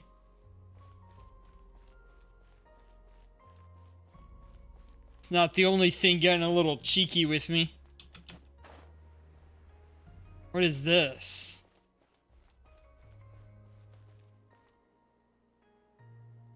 Did it have its heads cut off? Do those symbolize the three goddesses? Or the three moon goddesses? This is where the people of Hyperborea communicated with the moons. We need only place the moon marrow upon this platform on Moon Prayer Night, and we shall be able to open a portal to the moon and send our moon goddess back home. The assumption being, of course, that we can find her first. I've got a question. The moon is beyond the sky, right? That's right. You want to know if it's safe there, don't you? Yes. Especially if it's mooning me, I'm probably in their firing arc. Exactly. It might have been corrupted by the abyss. You know this. That's not the only issue here. This is the end of the line, right? We've explored everything we can. And despite looking at historical artwork and talking to people from Hyperborean times, we're still no closer to learning Columbina's name. If it's not too much trouble, could you tell me exactly what Alice said to you about finding her name? Oh, sure. What she said was... Then your first job is to find it. As a moon goddess, I'm sure she must have a name she identifies with. Hides her witch tattoos. Neither Columbina nor Kutar is her true name, and she's never really accepted either of them. Is it not also possible that she has never had a true name? Not at any point in history? That would be a hard pill to swallow. But at this point, we may have to accept that that is the truth. No one knows how she came into being, and she certainly doesn't have parents in any sense that we're aware of. Are you familiar with the idea of good magic from C.S. Lewis? You might be a witch. Yeah, you've let that on. Are you familiar with the C.S. Lewis quote? Do you know who he is? Does that mean there's no way to get Columbina back? She's just gonna... An eclectic witch. I might be. Okay. Here, let me look it up. It's not about witches explicitly. It's about myths and magic.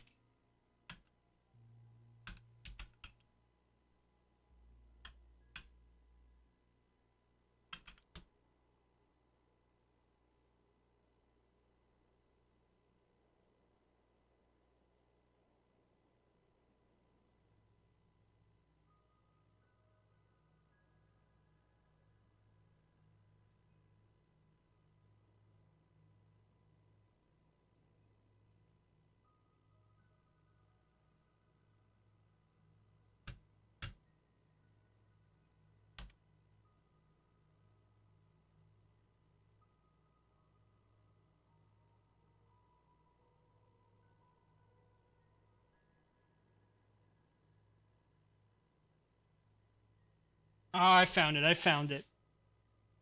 Witches look like anybody else. Okay, maybe depending on the series, but if I'm watching anime, they definitely look a little different. But that's not what this is about.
All right.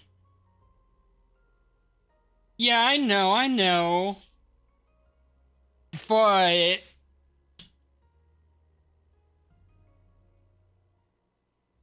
you want some identity, right? You want a look to go with it.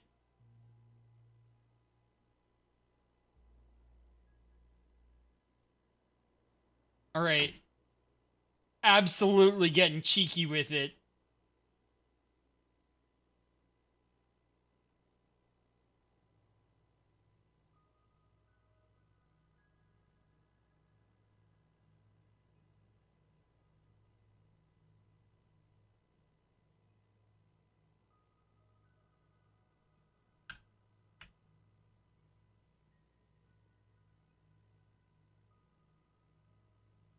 So what he first described, C.S. Lewis first described Christianity as lies breathed through silver. I don't think that's it, though. The idea being that the lies were myths that weren't real, but he liked them. He liked them so much.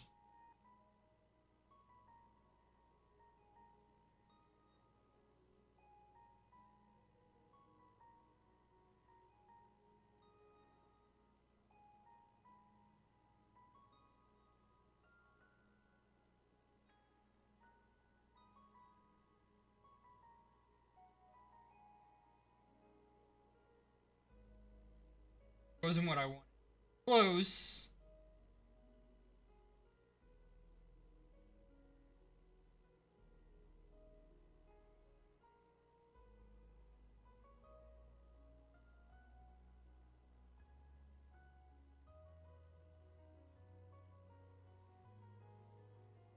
I'll think about it and I'll get it to you later.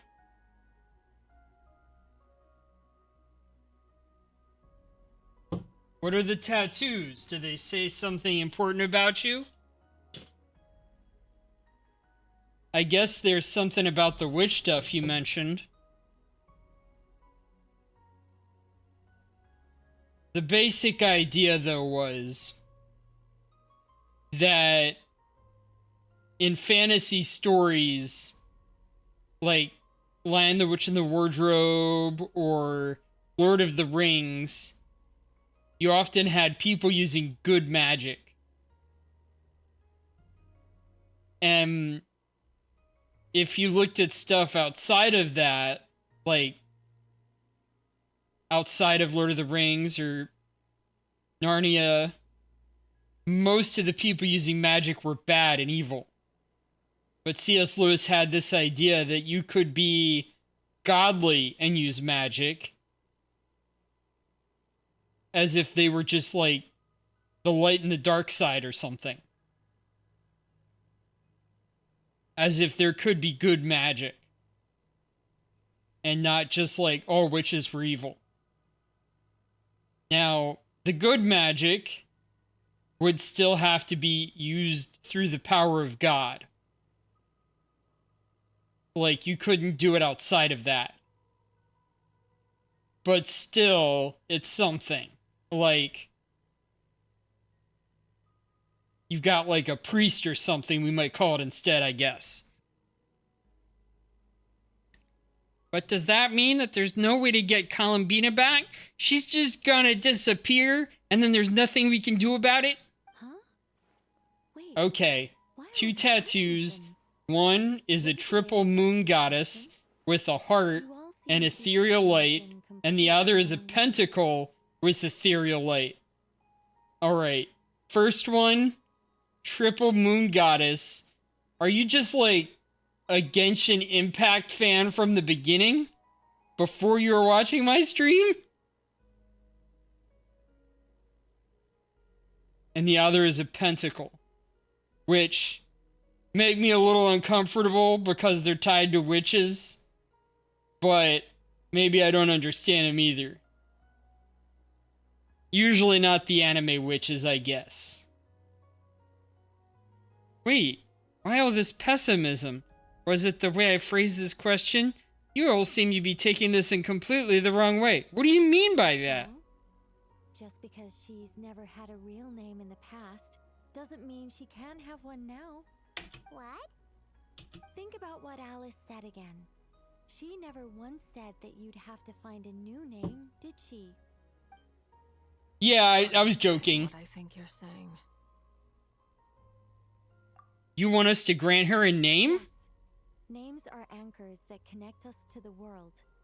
If she doesn't have one already, then all we have to do is create one, no? It's like...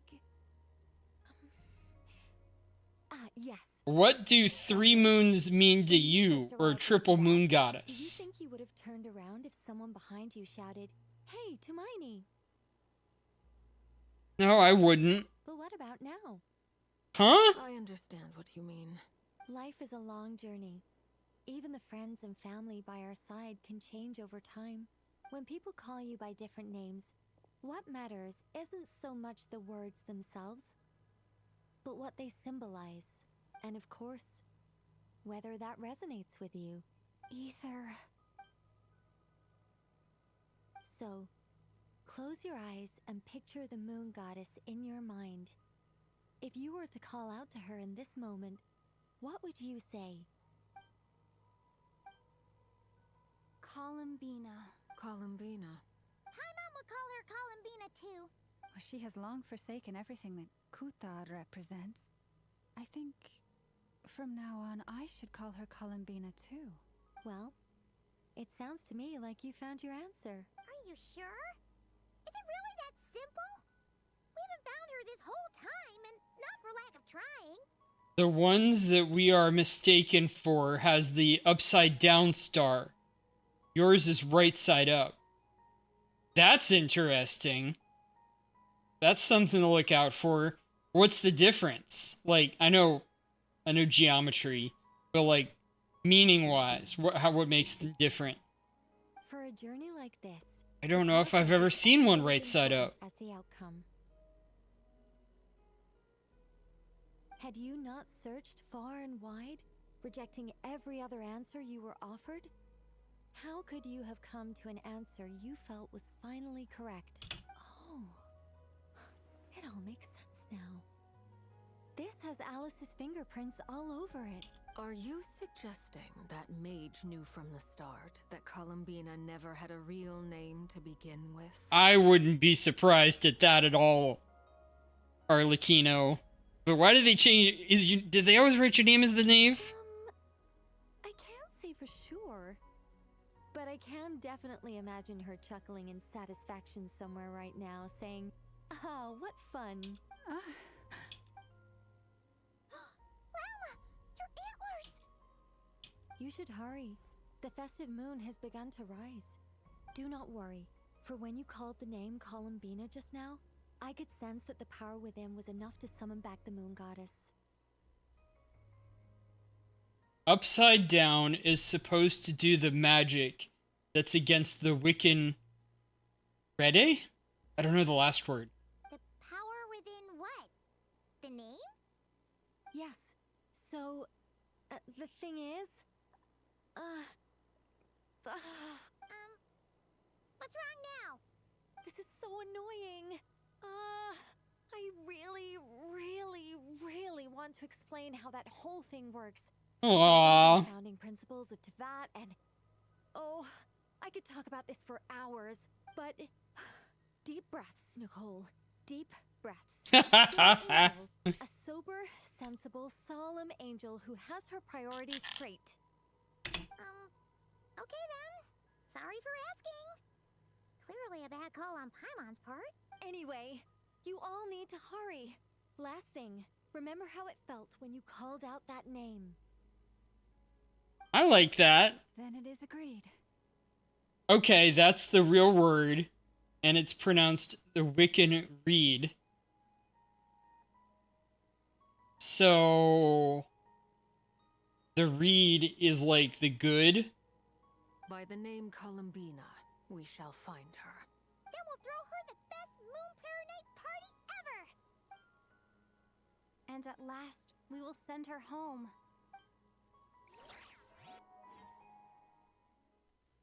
After informing your friends, everyone splits up to look for Columbina by calling her name. I can barely move anymore. My consciousness is fading away. Have they come back out?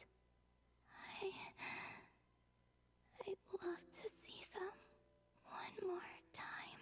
One more time.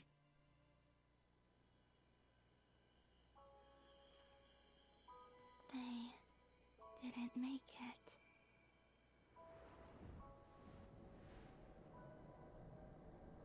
Could you tell me your Yeah. My name is... But you're explaining, hey, it is the real word. It's just here's how you pronounce it. Columbina!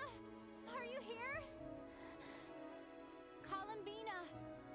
That's the name you gave when we first met. And it's what I've called you ever since. Columbina. It's a fine name. I have many fond memories of Columbina, and so do all of your friends.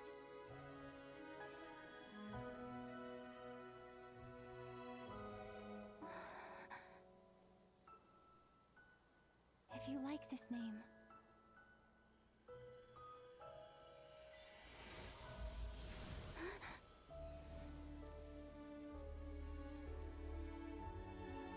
She disappeared as she touched you. Looking for me? Probably helpful.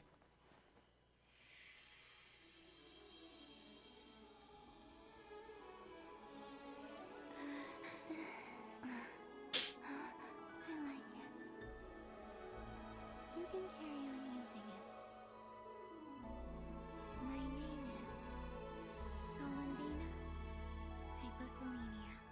What? She has a last name? Where did that come from? Columbina Hyposelenia. That's a wonderful name. I never thought that Columbina would become my real name. But after I met you and my other friends, the things that this name stood for slowly began to change. Okay. It went from being a Fatui code name to something my friends call me. How much she's changed since we first met. She never used to share her innermost thoughts. What is it? Why aren't you saying anything? I'm just so happy, Columbina. I didn't think it would be that easy after all the trouble we went through. I'm just so happy for you. Thank you. So, where's everyone else? We can go and meet them very soon. Everyone went to different places to try calling your name. Great. I'd like to thank them as well. Everyone's done so much for me. Searching for my name, entering those ancient ruins. Huh? Wait, So, you were... Spooky! I was there. Not physically, but my consciousness was still holding on. I followed you the whole way. At least up to the ruins, not inside. From when? You turned around and called out my name while you were in Nasha Town. Do you remember? Ah, so that's what that was. I could have sworn I felt someone pat me on the back, and deep down I think I knew that it was Columbina. Let's go. We don't want to keep them waiting. Sure. In that case, come with me. But... Hmm? Before that... Could you call my name one more time? Sure. Come with me, Columbina Hyposelenia.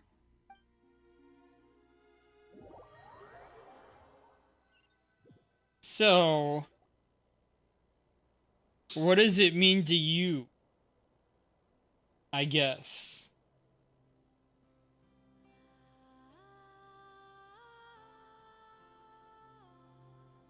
What do the three moons mean to you? Columbina spreads the good news to your friends by way of small animals and Gehenki. But since not everyone speaks critter sign language, some friends took longer than others to get the message. Columbina. Oh, this truly is wonderful. Aww. Llama, I can't breathe. Man, this is going to go up in the fan fiction forever. Just in time for Moon Prayer Night. It's good to have you back, Miss Columbina. Yeah, we were worried sick. Thank you, my friends. With your help, I now have a name that belongs to me. Columbina Hyposelenia.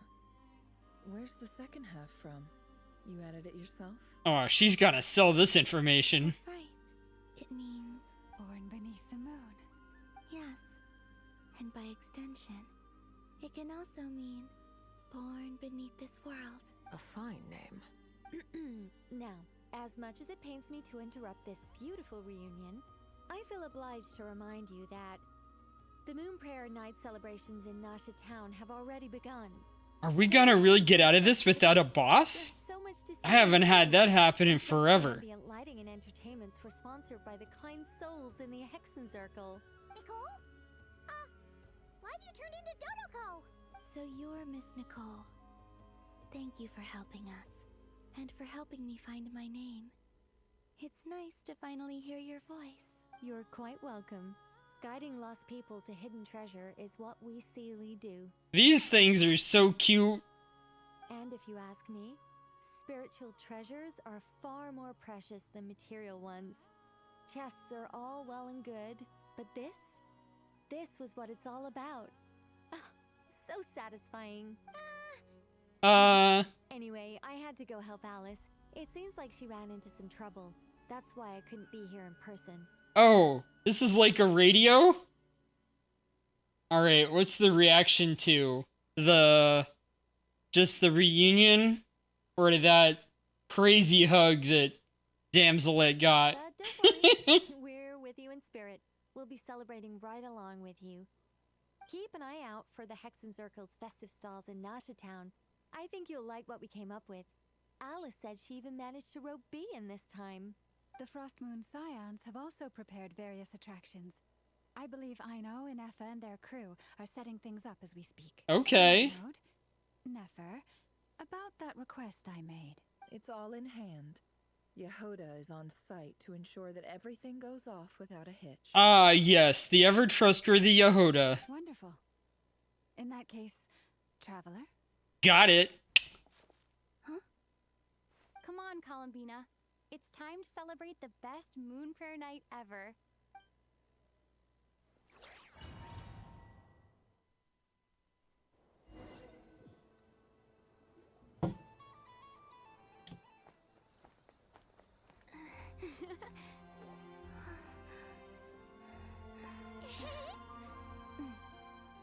Hey, young lady. Would you like some Moon Prayer Night candy? Happy Moon Prayer Night. Aww. Oh, yeah. I almost forgot to say. Welcome home. Message failed to send again. Oh great, your channel is religious? I guess. My mod set the restrictions pretty strong, I guess. Welcome home, Moon Goddess. Oh, and you got a 3-stream watch streak. Congratulations.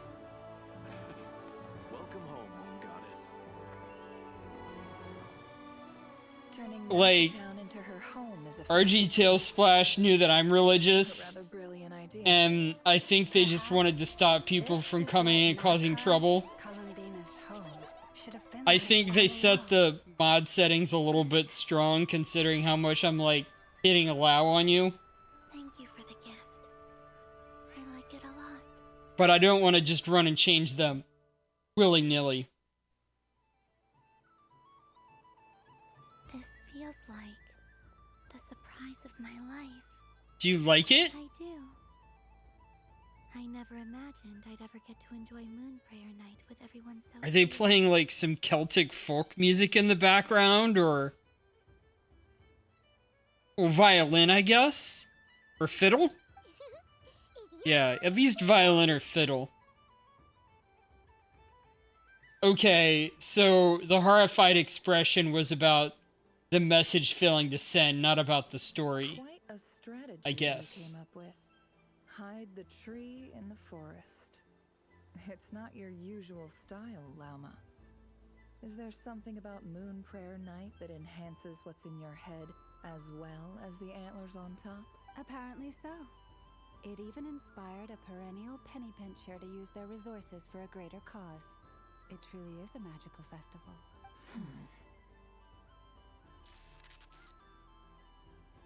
The tension. I see it now. This bickering is actually a sign of a strong relationship. Huh? What's everyone doing here? Oh, Miss Columbina, you're back. Yes, I'm fine now. Thanks for your concern. How's your progress with Alice's assignment? And what happened to your powers, by the way, Columbina? Are you strong again? Should I pull for you? Very well indeed. I've never heard her sound so excited. Isn't she always quite excitable? Not like this. This time, her excitement seems more serious. Seems like she's had a major breakthrough. She said she'll contact us once she knows more. In the meantime, we're free to relax and have some fun. Enjoy the time off while it lasts. I have a feeling that our next task won't be so simple.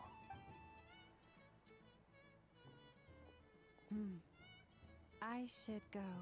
I still have a few things to attend to at the Frost Moon Scion stall. And I think I'll take a look around.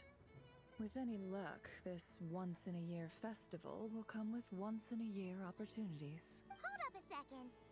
Where's Varka? I believe he made a beeline for the flagship the moment he entered Nasha Town. That's Mondstadters for you. They know what they want when festivals roll around. Goodbye for now, Columbina. I hope you have a wonderful night. I will.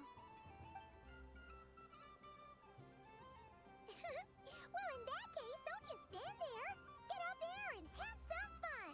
You'll definitely get a warm welcome at every stall. Oh, also, take this map with you. It's a guide to the festival. Oh, is this an event? Oh, yeah. Scion stall is over here. Lauma's invited a whole bunch of cute animals to celebrate too. Over there is the Hexencircle section. Alice seemed more excited than anyone about this festival, so she insisted on making it a grand affair. Oh, and then there's the Nasha Town local specialties, including... Actually, forget that. Better if you go check them out for yourself. Thank you. It looks like a lot of fun. Enjoy your Moon Prayer Night. You're not coming with me? We'll be around. But don't you want to browse by yourself for a bit first? I guess. It's fine. Don't worry. We'll be nearby. If you find something you like and want to try it out together, just give us a shout. We'll be right with you.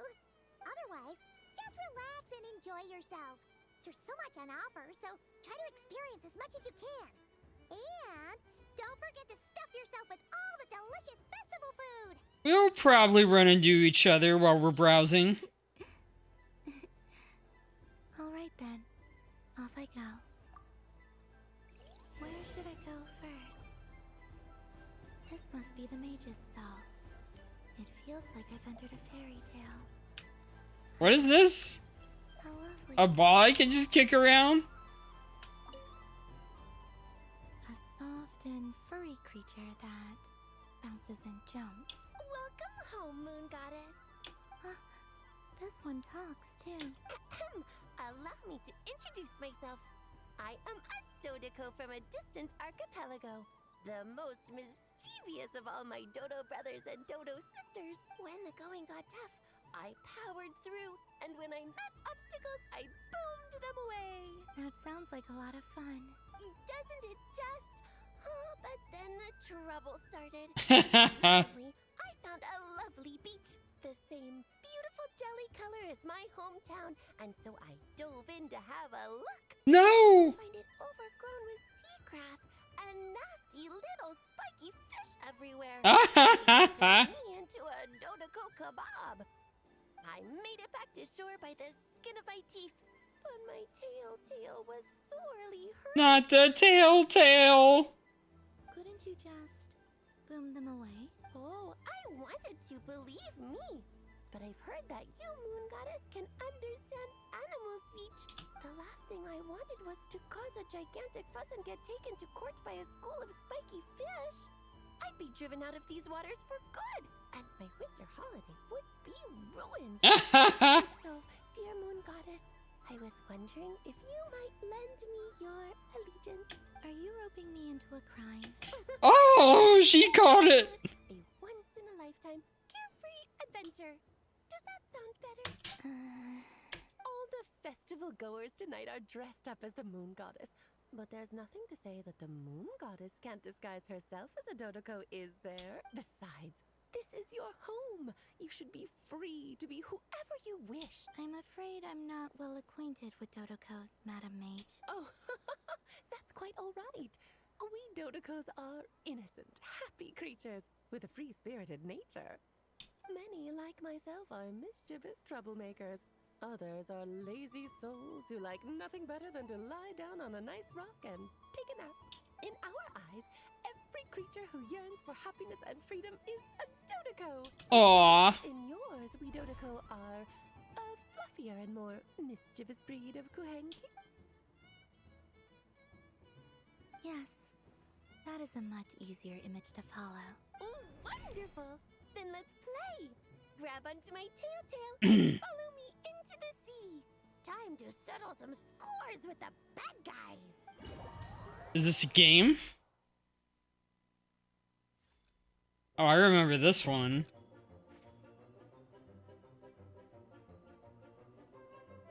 You?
Alright, that's the last one.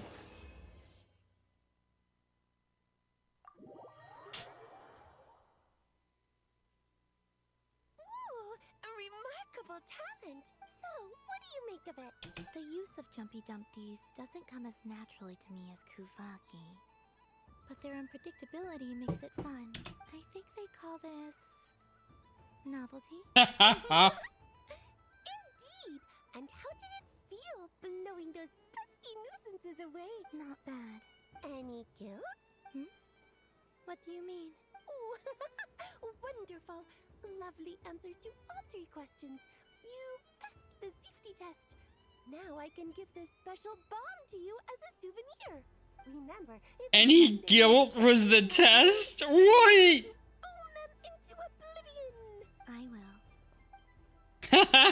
will. Oh, there's Varka. I thought you were over at the flagship, mister. I wouldn't say it's unfair, exactly. I mean, your voice goes right into people's heads. How would you explain that to the kids? You can't just explain it away as magic. Is something the matter? Ah, Miss Columbina!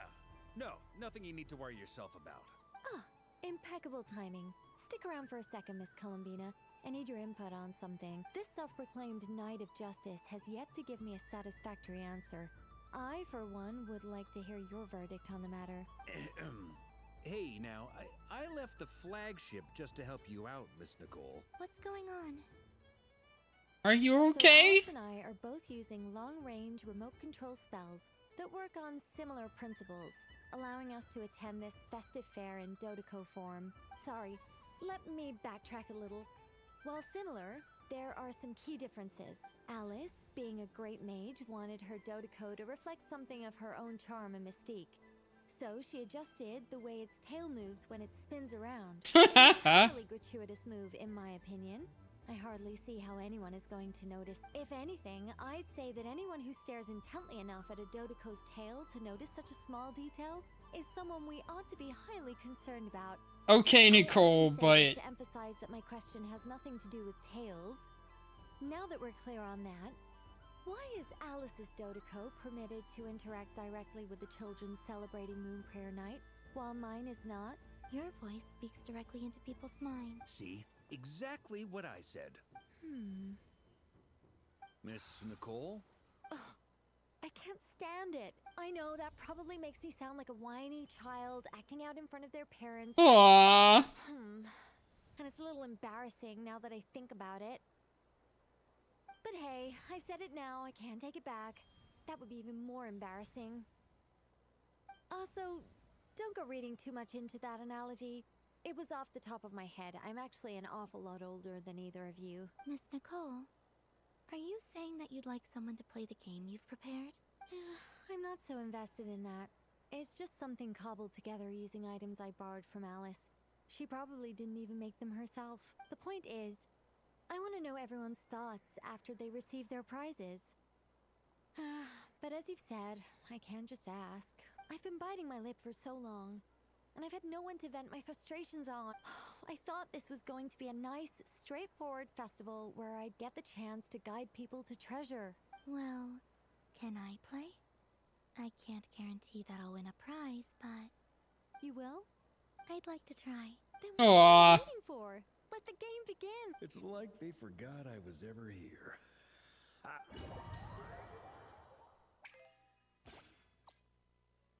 Oh, I know this one. Oh, I can change the angle at the beginning.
Nice shot to get that coin.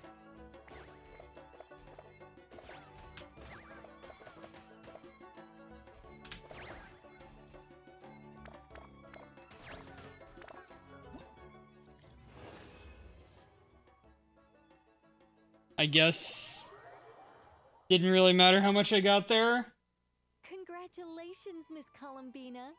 With your great wisdom, you have overcome every obstacle in your path and conquered the great challenge posed to you by fate. Fate? Well, something to that effect. If you'd prefer something more poetic, it could be the icy winds or the dawn.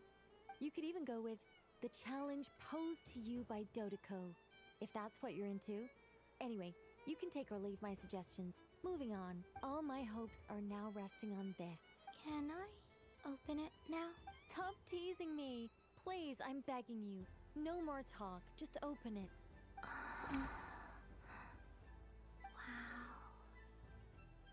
What a lovely sculpture.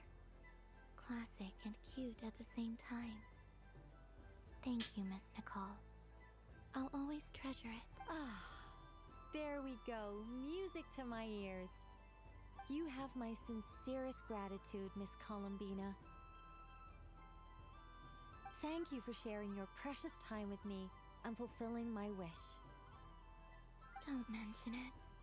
You've all done much to help me. And still, I'm the one receiving all these gifts. Oh, one more. Welcome home, Moon Goddess.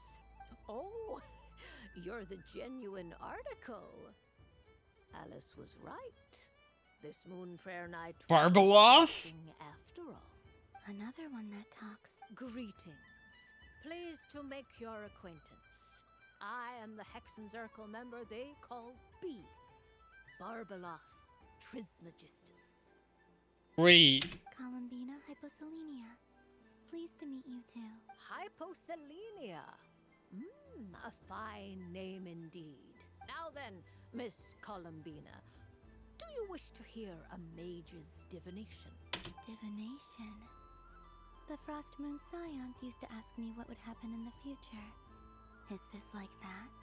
From the perspective of the one seeking answers, perhaps. As you look to your journey ahead, if you seek to understand the unknown, resolve your doubts, and soothe the confusion in your heart, divination could be for you.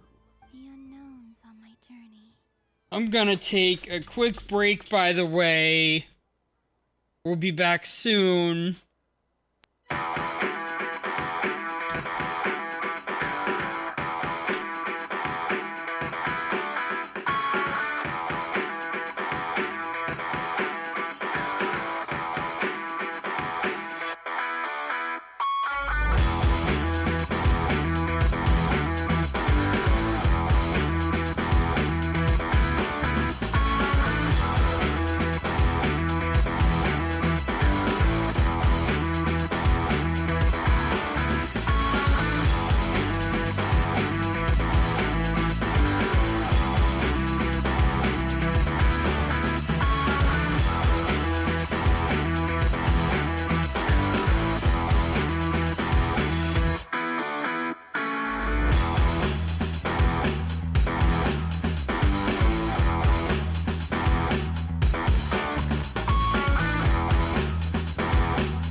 Alright, I'm back. I'm back.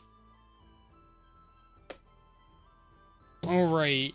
Columbina's doing her third conversation. This is with Barbaloth. The more precise option. But that is a complex affair, and to relegate that majestic art to the status of a festive amusement would seem somewhat uncouth. Besides, it is sometimes better to not know fate with great certainty. Hence, I shall use the suitably festive Luna Arcana to tell your fortune instead. It is more popular with the youth in any case. Lunar Arcana. Indeed. Unlike hydromancy, this will only display possibilities and trends. People like to think of themselves as creatures of agency and free will. Peering too far and too clearly into the future is detrimental to both body and soul. I'd like to give it a try. Of course you may. Come then, take a seat, Miss Columbina. Alright. Before we begin, are there any specific questions you would like to ask? Let's stick to general possibilities and trends, like you suggested. Ah, very well. Then I shall use the basic Lunar Arcana deck. Now, try to relax. Cast your mind upon the things you have experienced and the things you are soon to experience. I will shuffle the deck. She's gonna find some freaky stuff. Would you like to cut the cards yourself? You do it. No problem. Now then, to make things easier for the seeker, that is to say, you, I shall decipher the cards from your perspective.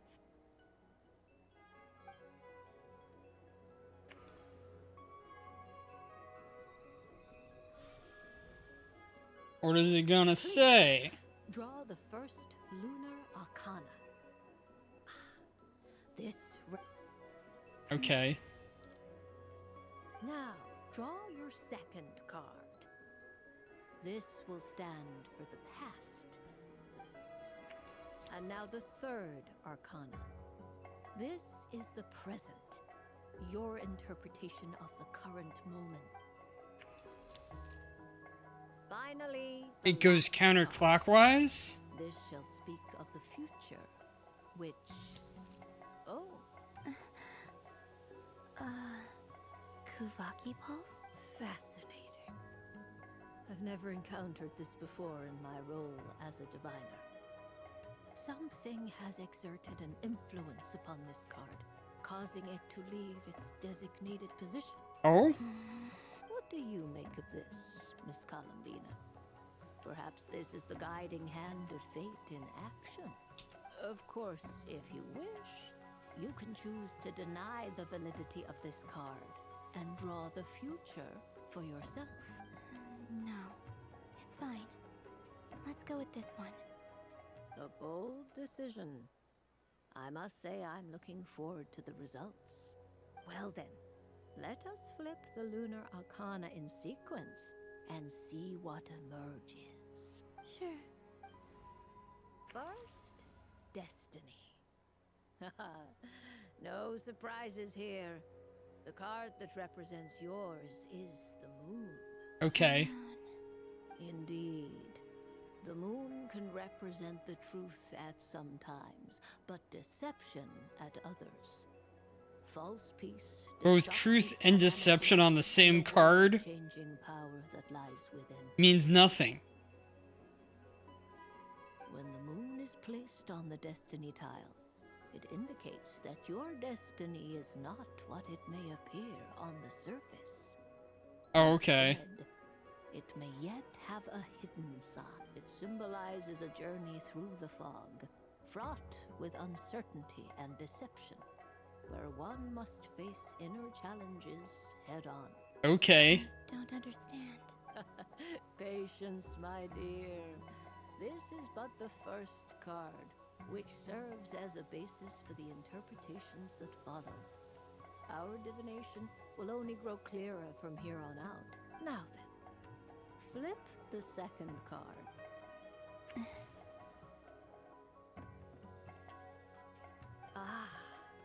the hermit, but inverted. Inverted? Yes.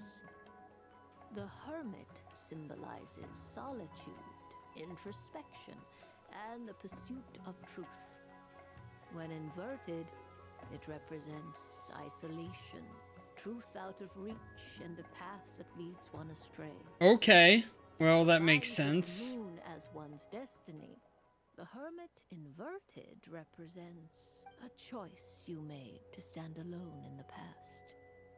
It was a choice made not out of fear or arrogance, but for reasons that others could not perceive. You fumbled through the darkness without a guide, but you did not find your way. Rather, you went astray. More than once, it would seem. Is this about how I became Kutar despite not wishing to become a god? And how I joined the Fatui because I yearned for a place to belong? I suspect only you know the answer to this question. All is not lost. The past is in the past, and so it shall remain. Shall we look into the present now? Okay. Oh my. The lovers. One of the most interesting Luna Arcana. Okay. What does this one mean? This means that you have had an unprecedented emotional experience. The joy of finding your soul becoming intertwined with that of another. A precious and wonderful thing indeed. It's true. I've made a lot of friends recently, and they are very good to me. I like them a lot. She's inside the reindeer and Paimon's inside of the mole. That sounds lovely. I am most delighted for you. The lovers can also represent important decisions, perhaps related to a parting of ways. Now, if I were to guess... Yes. I return to the moon. I understand. Parting with friends is never easy, Columbina. But rest assured, this is not the end of your journey. There is always another story waiting to be told. The future always lies ahead. The future. Well now, it's finally time to flip this most mysterious of cards. Why? I'm ready. Very well. Flip this card and see what lies on the other side. Oh. Miss Barbaloth? What is it? This card is death. Oh? That doesn't sound very good. It depends on how we interpret it. It is true that it can represent an agonizing death, a complete and utter end, but at the same time, it can also represent rebirth. Yeah. Forget that Your interpretations are useless. That lends your future many different potential meanings. If death spells the end, is it unavoidable? As I have said, divination can only display general trends. It is a rough guide, but it does not show predetermined outcomes. Allow me to summarize it for you. In the past, you may have lost your way, but now you have gained new connections and new strength. You now face an important decision, one that may bring about a great change in what is yet to be. This change might, in turn, be the end of all things, or their beginning. But remember, everything is subject to change because of the moon present in your destiny. You must see the truth clearly and face your innermost thoughts. The truth. My innermost thoughts.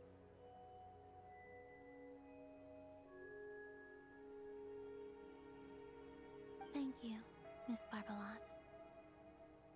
Don't mention it.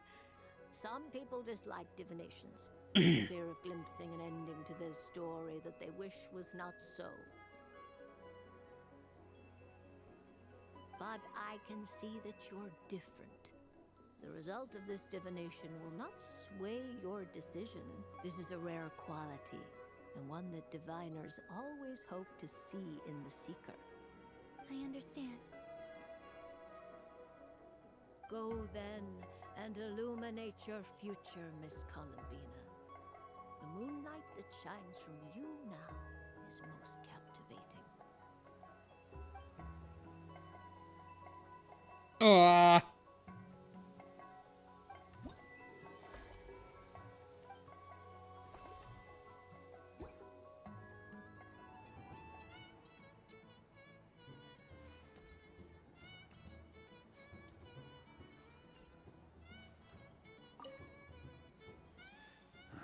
It'd be rude to just leave without saying anything. But at the same time, I don't want to barge into their lively conversation just to announce that I'm leaving. I guess I'll just wait a little longer. Albedo? This sketch is for you, Grandmaster. Oh, a gift for me. Thanks. Let's see what you've done for me. The North Wind left in a lurch. Huh?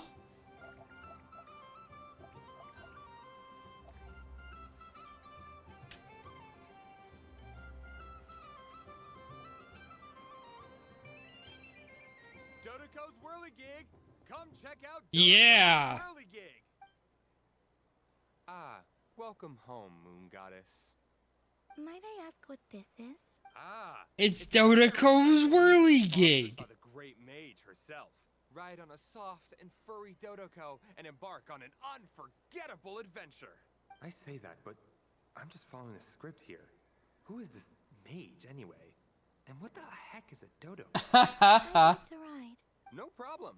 But, are you by yourself? Is that not okay? Oh, no, it's fine. It's just that each Dodoco can accommodate 2 passengers. Would you like to bring a friend along? My friends. That should do it. Now, we just need to get everyone else to draw something on it too. But we gotta keep it a secret from Columbina. Traveler, Yes? I want to go on that ride. Will you join me? A spinning Dodoco. I see. It's a ride for 2. Let's go then. Don't worry. One moment. Do the rounds. You go have fun. Thanks, Paimon. Nothing, let's go.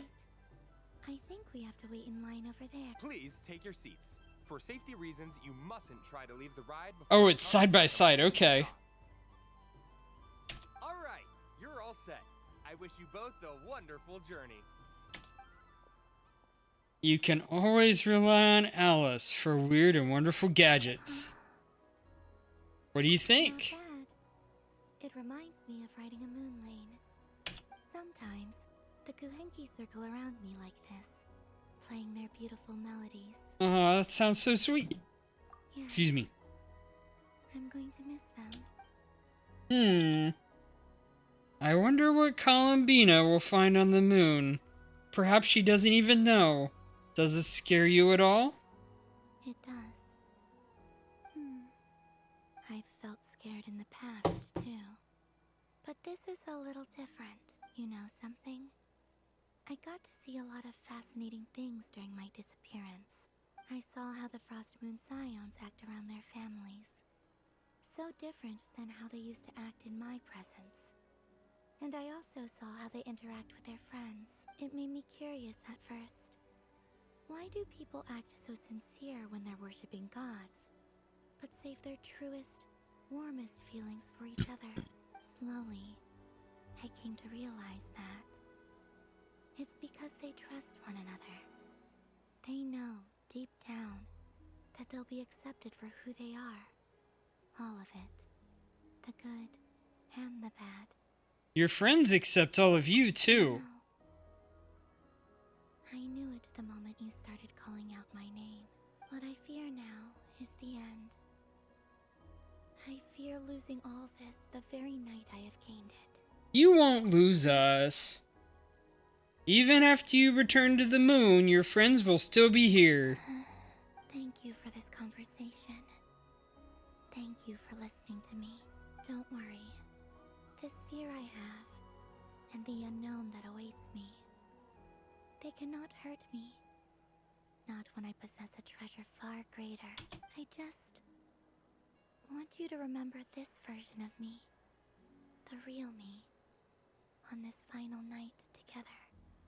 Dear passengers, Dodoko's awesome adventure has come to a close.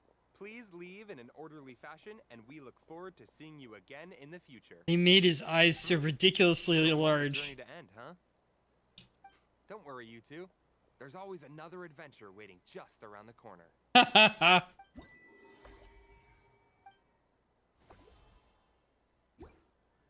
Oh, do I have to fill up all of that? It's not like an event? It feels very familiar. But I was aiming right at it. Aw, what a pity. I saw it with my own eyes. You were so close. That's not true. It dodged out of the way right as I was about to snag it. I'm sorry? You heard me. This paper frog can move. I swear. Dear, oh dear, what are you saying? How could a paper frog move? Unless you believe there really is magic in this world. Even if I, the mere humble merchant that I am, knew such magic, surely I would not use it on a paper frog. I'd sooner give Mora legs, so it could walk right into my purse. My dear, dear customer, why not have one more try? This time I'll give you 12% off. Just think about how much experience you have under your belt now. You're sure to win the next one. Darn. I used up all my coins. I'll be right back. Just gonna fetch some more from my house. Take your time, but don't take too long. This event is Moon Prayer Night only. Miss it, and you'll have to wait a whole year before I'm back. Next customer, please. Welcome. Hello. Whoa, whoa! What's this big one doing over here? How do I tell my employees not to go running around this time? Shooting them a glance won't work. I haven't known them long enough. Dory? Why, hello there, Miss Columbina. Would you like to play my ring toss game? The rules are very simple, and it's easy to get the hang. How much for a round? Oh, first time's free. Not a single Mora. After that, well, we can cross that bridge if and when we come to it. But with your sharp sharp skills, I'm sure you'll win all the prizes in one fell swoop. That was an obvious enough hint for them, right? Hold the ring toss button to aim at the prizes. Columbina will toss a ring when the button is released.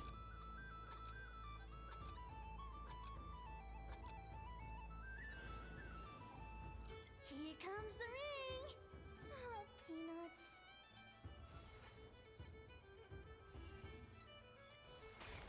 Change tracks. Roselle, should we move or not? Just a tiny bit. All right, then I'll... Oh, sugar plums, not the clock hands. How do I move the legs again?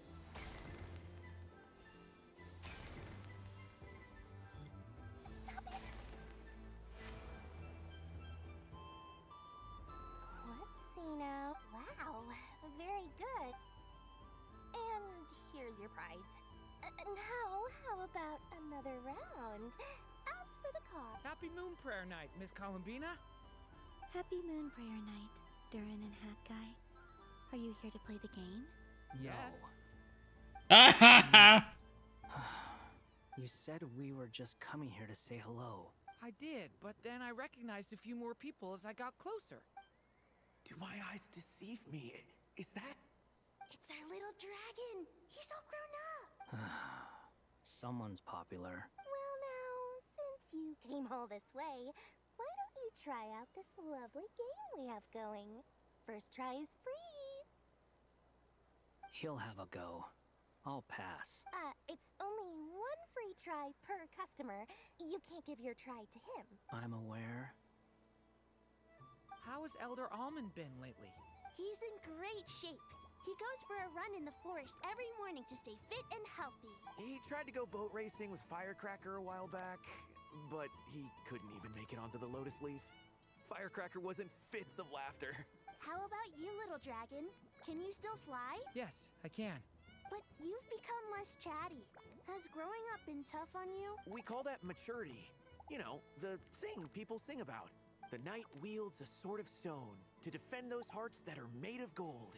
Stone is very heavy. That's what keeps him from talking too much. What? That's awesome! I want to be a knight when I grow up too.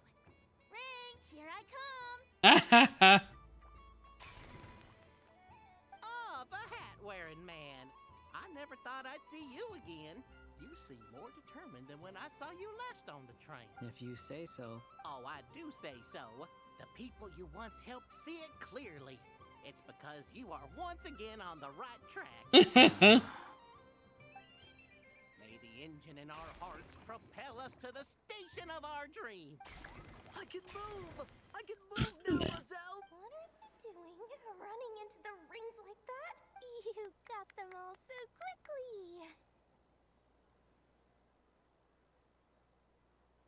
I've never seen anything like this in all my travels. Is this guy actually an old friend of theirs? But how? They're origami animals and clockwork people from a fairy tale. Getting to know them would be quite an arduous task. Unless they share a hometown? I have to get to the bottom of this. Next time I see the great mage Alice, I shall demand answers. Thank you, Dory. I had a lot of fun. Now for your prize. Where did I put it? Give me a moment to dig it out. Oh, sweet grand prize. How I wish I didn't have to let you go.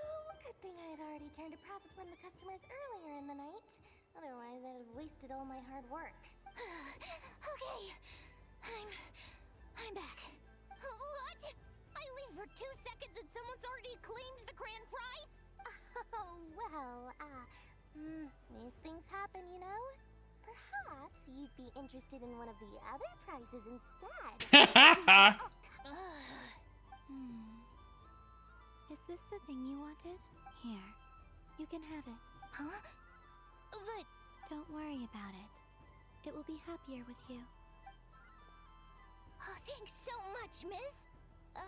Moon Goddess. Oh, goodness gracious, Columbina.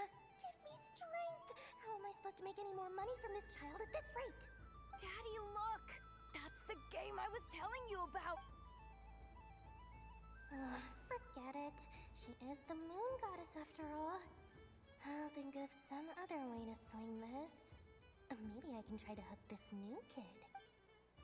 Huh? Oh, someone already won the grand prize. You can take mine if you want. What? Why?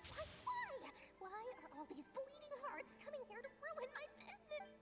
Happy Moon Prayer Night, everyone. Happy Moon Prayer Night. Finished raiding her stall.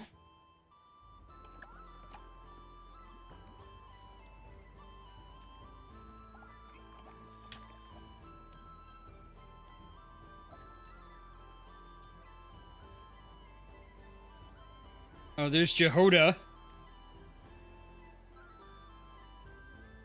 Wow, the Frost Moon Scion stall looks kind of plain, but it's pretty cool once you get into it. I don't go to Hisi Island much, but it's got that, like, old world cultural feel. And if culture means we get more festivals, I'm all for it. Hello, Yehoda. Columbine, that was too close. I almost gave the game away in front of the staff. Oh, wait. What's the deal with her shoes? They don't make a sound when she walks. I could do with a pair of those. Do you like balloons too? Balloons? Oh, you mean those? What's so fun about balloons? I'm not a kid anymore.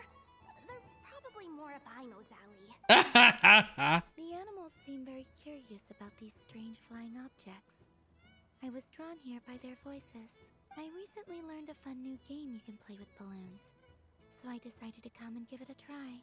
A new game? Hello. Welcome home, Moon Goddess. Here to buy some balloons? Yes. Could you give me a few that haven't been inflated yet? Are you sure? I guess it's not a problem, but... Yes, please. Thank you. Uninflated balloons? But those are just little rubber pouches. What does she want with those? Fill them with water and throw them at somebody. She saw it earlier. Huh? Sure. I guess. How do you play it? Wait here a moment. Oh. This is so weird. What got myself into now? I thought I saw Columbina nearby. Uh-oh. That's the fourth harbinger. Although she's helped us out quite a bit, she's good people, right? Is she looking for Columbina? Oh, guess that's my ticket out of here. I'm not sure my heart can take being sandwiched between two harbingers. Which stall is she checking out? Oh, it's that other Frost Moon Scion's one. Try on the headgear, see what it's like having antlers or animal ears. Aww. I wouldn't be caught. They can become VTubers. So embarrassing. I have enough gear to carry as it is. Wait, what? She put it on. How peculiar. This would take some getting used to. I wonder if this is what it's like for Lynette. Aww. It really suits you, ma'am. What is this? She was so intimidating a moment ago, but now, dang, she's really rocking those ears. How does she make them look so cool? I suppose I may as well keep them on for now. All part of the festive experience. Wow. She's coming this way. How do you do, Miss Yehoda? Oh, jeez. Don't talk to me while wearing that thing. Where am I supposed to look? Oh, hey there.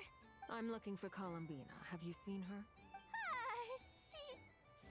She just...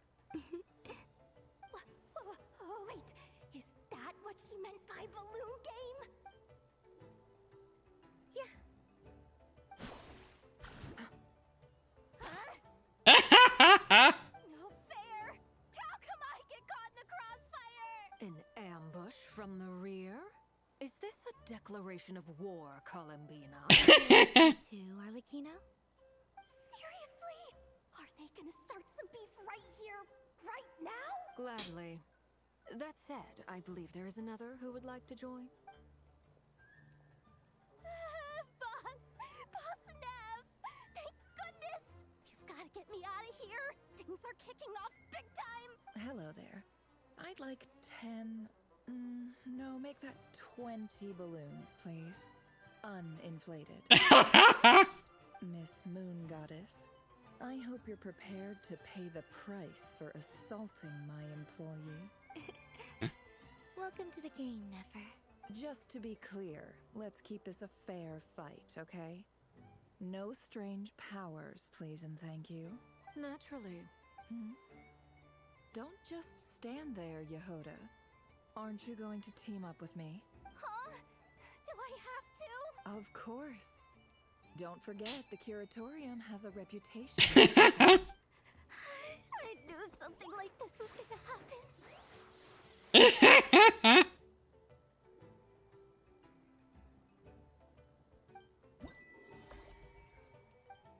The balloon animals.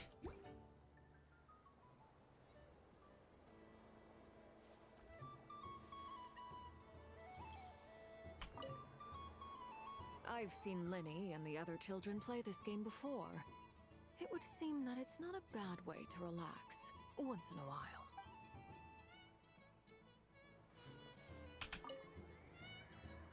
Welcome home, Moon Goddess. Would you like to try on some animal-themed headwear?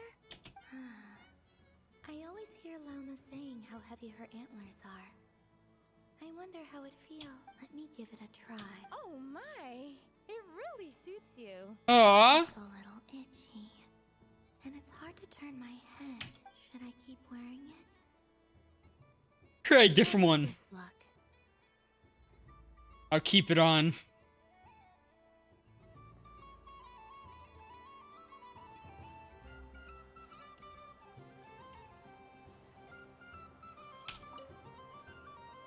Fun ride, huh?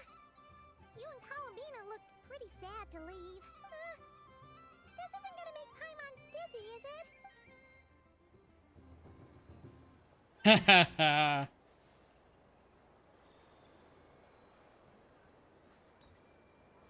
Go talk to Nefer, I guess? That was fun. It's a shame Ashru doesn't like playing with water, or I'd have roped him in as well.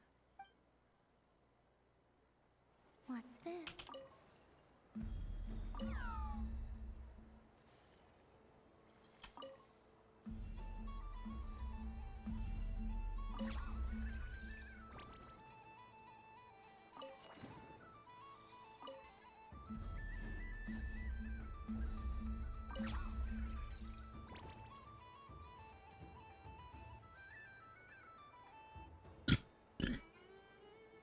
I wish for a never-ending supply of laka berries.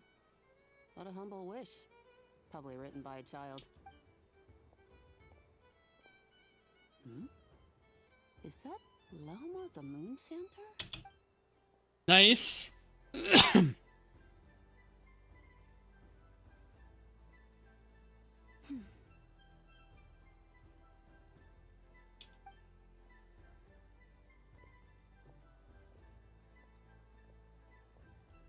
I wish that the long plume ibises would stop biting me. Poor Lauma.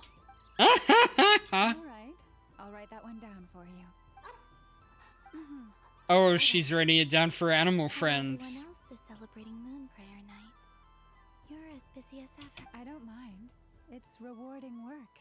A good kind of busy. My antlers are at their heaviest tonight, and the Kuvaki waves are especially strong. But as I help these dear friends hang their wishes up, I feel a great peace within myself that is hard to describe. Good. See, they're all such beautiful wishes, and they are ones that we can fulfill by our own strength. Do you blame me, Lauma? I want to hear your honest answer. It is by the help of so many people that I can return to the moon. But I feel as though I've hardly done anything in return. You've done plenty, Columbine. I say this in earnest, both as someone who knows your history, and also as a friend who has seen what you've been through. What about as a moon chanter? I feel proud to honor our moon goddess's wish, and I'm sure any moon chanter in history would have felt the same way. Thank you for your kind words, Lauma. But since you asked for my honesty, I won't lie to you. My feelings are mixed right now. Besides pride, I also feel, I suppose it's a reluctance to let go. Once you return to the moon, we will be far apart and separated by a false sky. I'm sure those of us left behind will gaze up at that sky, yearning for the moon once in a while, just as you used to do. I will miss you, Lauma. I will miss you all. I hope to stay in touch. I will try and find some way to send messages down from the moon. Perhaps you could use Kuvaki. I've heard Yehoda say that signals can be sent using long and short waves, or strong and weak lights. That sounds a little complicated. What if we forget what the signals mean? We could prepare a code book beforehand, but you're right. It wouldn't really suit you. Still, whatever happens, I believe that you will find your own unique way of communicating with us. And now that I think about that, my heart feels lighter. Because you trust in me? Yes. I have faith in you, and in the power of truth.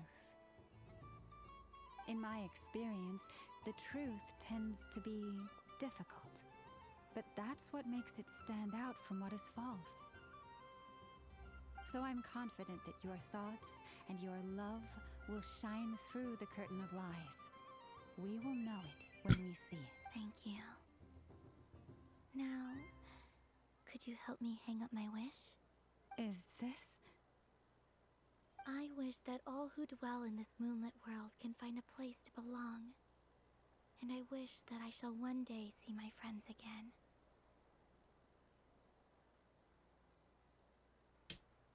It's 2 wishes. I hope that's not too greedy of me. Not at all.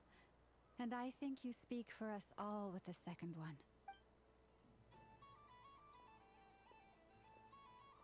I shall continue to pray until the day that all of these wishes come true.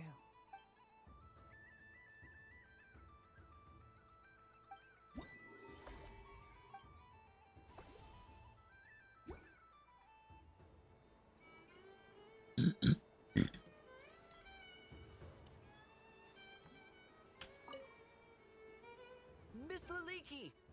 Kitten's been following you all this time. Oh. Aww. So it has. Hello there, little kitty. May the moon light your path. Did Lady Llama send you? Or was there something you needed? Her name is Sapphire. No? I believe it wants that box. The one with the moon prayer candies in it. Oh, I see. Here, kitty. Come on. Here you go. Thank you, Lady Huh. Mr. Cantor, did you see that young lady dressed as the moon goddess? When did she leave? Sorry, no, I was looking at... I was watching the... cat. I see. The resemblance was uncanny. She seemed like the true Lady Kutar, the one who guides souls. Aww.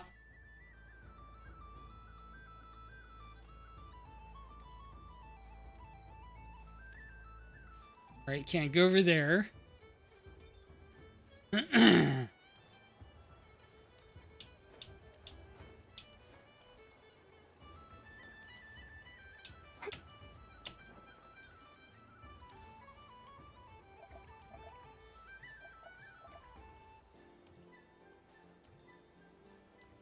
What's this?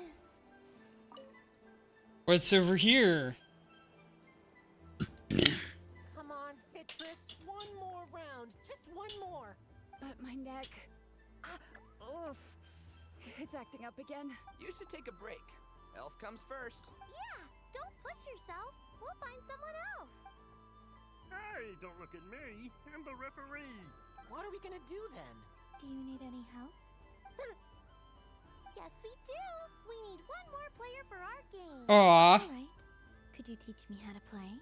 It's really simple. You just throw the dice and move by that number of tiles. First one to reach the finish line wins. Rolling a hamster means you move 1 tile. A paper frog is 2 tiles. And a flying squirrel is 3 tiles. 'Cause they go the fastest. Okay. I get it. So, we're all set? In that case, please take your places and let the game begin!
pity that if he could have been here.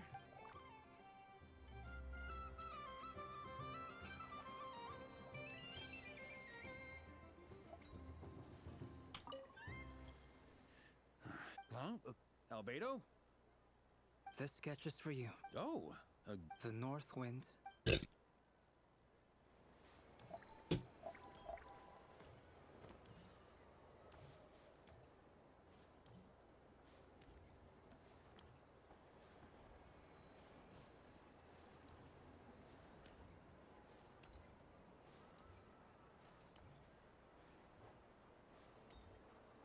Alright, guess I can go down here. So many attractions here. Since I rarely get out, I might as well make the most of it.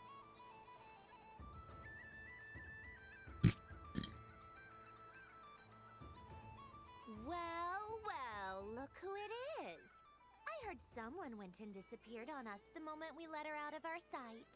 They looked all over for you. Frankly, I didn't think you'd be back for Moon Prayer Night. She's wearing cat ears. You would like that, wouldn't you? Do you even hear what you're saying? It seems to me like you disguised yourself with festive headgear, just so that you could come see me on Moon Prayer Night and make sure I'm okay. You didn't even bring Polonia with you. You? I thought you couldn't see. I cannot. But I sense the confusion of those around us rippling through the Kuvaki currents. Oh, wow. I know about you. Let me guess what you're wearing. Is it cat ears? Shut up! I'm only here to protect in this territory.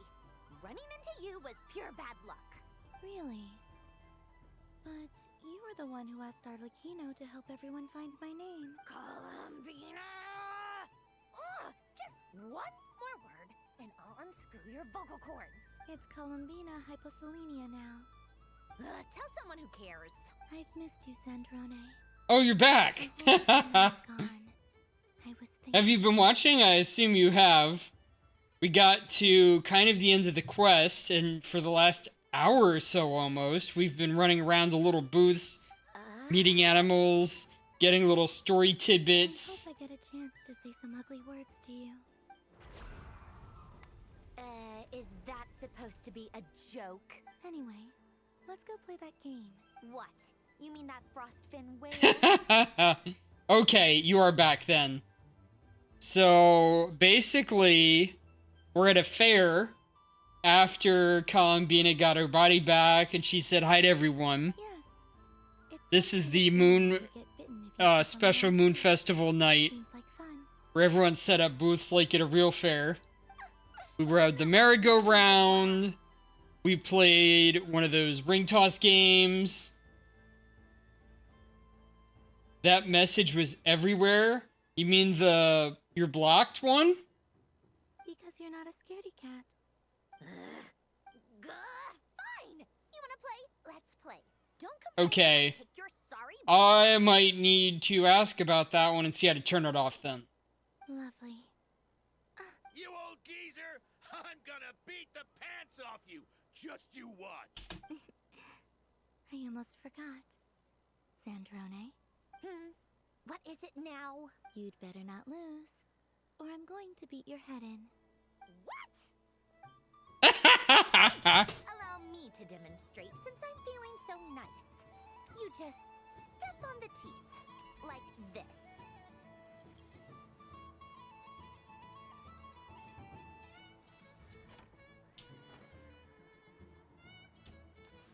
Is it random? Which should I pick? Your turn, Sandrone.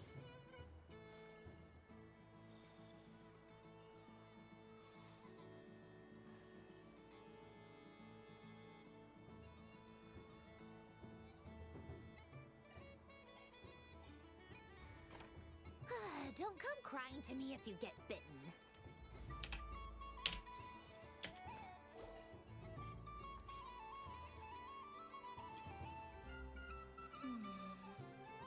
I'm getting a bad feeling from this one. Sensing Kuvaki, there are less and less teeth remaining. Oh no! You had to leave Twitch for a while. Okay. So... What's that noise? She got it.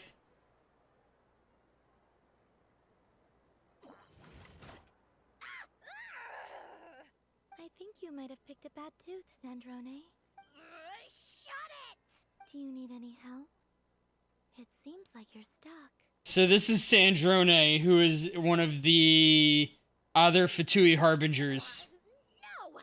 It's just a blasted... toy! How is its grip this strong? Stop laughing! All right. Well, you lost. So just like I promised... Hey! What are you doing? Are you seriously? Warframe funny moments. All right. I was playing Do It Night Abyss, which is called like a Warframe clone sum.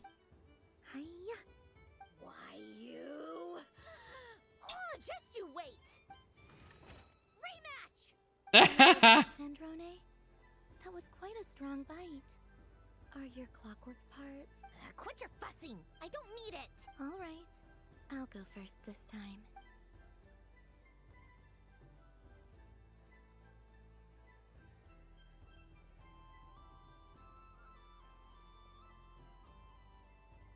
I see it now. She can sense which teeth are rigged. So I just need to avoid the same ones that she does.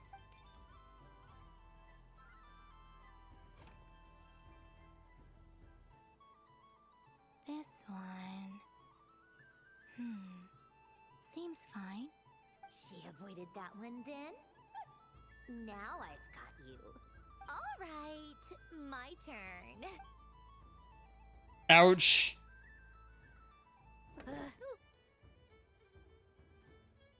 What? You lost again, Sandra. Wait! There's more than one bad tooth! Bonk. So what's funny in Warframe? Was this the players making mistakes?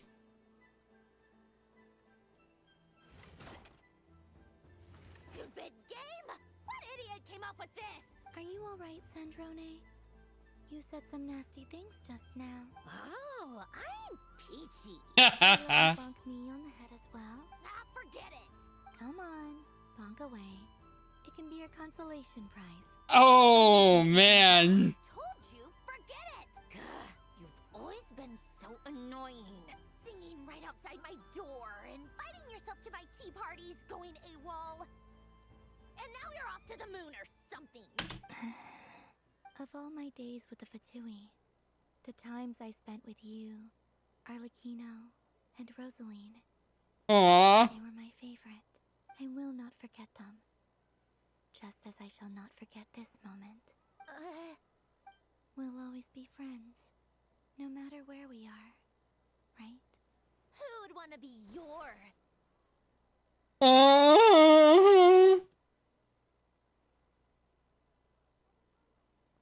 I'll miss you, Sandrone. She's so soon.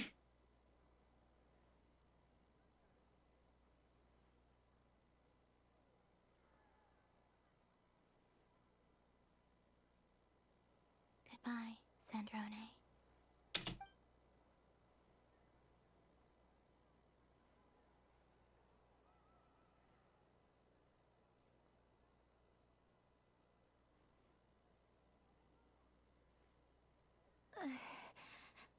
I'll miss you too, Columbina. Sorry, what was that? Here comes the girl. Here comes the girl. Yeesh! No need to freak out. What's wrong? We've been looking What do you want? And you see she's got the cute cat ears on. Nice ears. They really suit you. Do you want? This. Huh? It's your turn to draw something. You're one of her friends too, aren't you?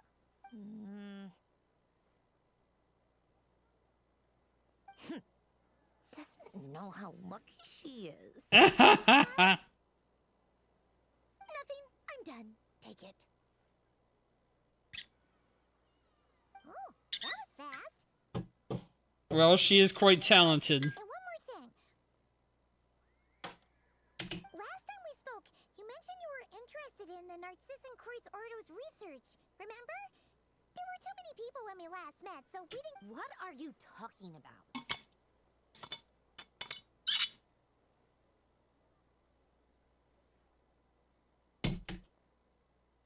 We'd like you to have a look at this. This is... Oh.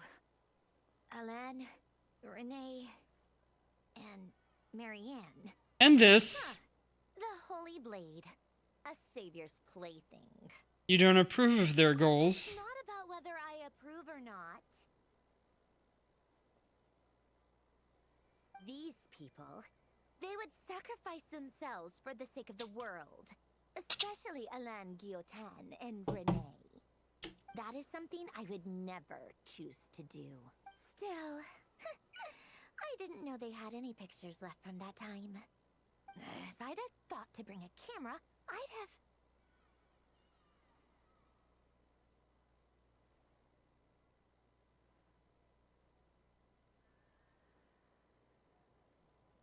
It's okay, we snapped a photo. Of you being bitten by the frostfin whale and Columbina bonking you on the head. Oh no!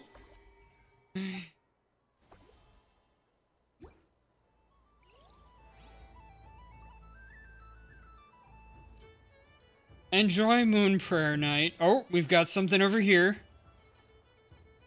Moon Prayer Candy! Beautiful, tasty Moon Prayer Candy! Buy a whole box, share it with your friends and family! Candy? To share? I wonder what flavors everyone would like. Welcome home, Moon Goddess. Fancy a box of Moon Prayer Candy? 3.2k stream points. Alright. Seems like I need to start adding some good redeems in there. I wanted to do sound redeems with channel points, but I need more popularity for that. Sure. I knew you would. Now, what flavor would you like? I'm not sure. Can you do the sound redeems, by the way, Onyx Fury? Is this for yourself or as a gift? A gift for my friends. Ah, I see. In that case, I'd recommend apple, lockaberry, or midsummerberry. Those are the most popular. Do you have nocturnal blossom flavor? What? I've seen couples give those as gifts before, but I did not know they were edible. No? Okay then. Moonfall silver? You did say this was for friends, right? Maybe smetana then. Hey, now that's a creative idea!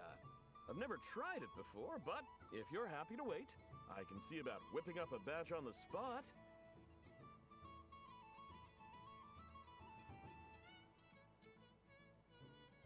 While we're at it, you got any other ideas? You don't have that kind of skills? Okay. It might be just if you have the web version and not the mobile version. She describes the flavors that come to mind. Here you go. Every flavor you asked for is in there. Moon Prayer Candy from Columbina. Thank you. I should be the one thanking you. You brought me a whole bunch of new business.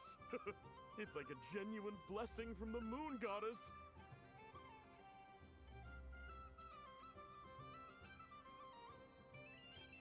I hope you and your friends have a lovely night. Okay. I had it set up on mobile, but the mobile version wasn't working for Tail Splash, and it seems like this version won't work for you. Very frustrating. If I have channel points set up with it, which I have to wait for a bit, I could do either one. but that'll be a bit.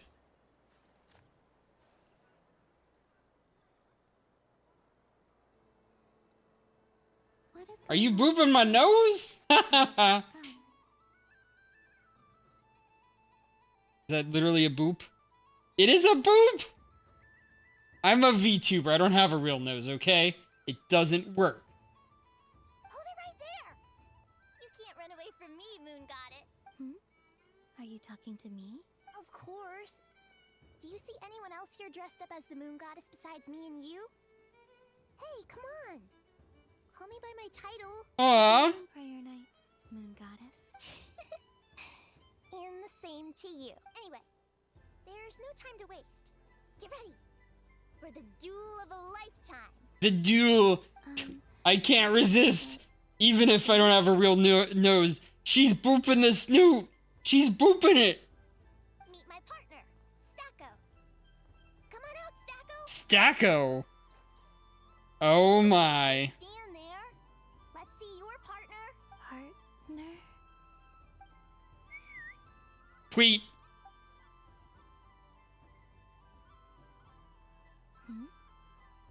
So I need to select a partner and command them in battle. Oh my. I need a partner. Select Jehoda. Oh my. The Kahenki, the Rhymehorn Deer, and the robot Beep. Am I seeing things? Where'd you get a Kuhenki? They're super rare. That's great. But you can only bring one partner to battle against me and Stacko. No ganging up allowed. They all look so eager to be picked. Which one should I choose? The light and floaty Kuhenki. This one usually lives in Nasha Town. She likes falling asleep to the sound of striking hammers. And I bet she's quite familiar with robots' weak spots. Alright, I choose you. Oh! Oct Stream Hub World. You were on last night and you said hi. Welcome in. We are hopefully just about to finish.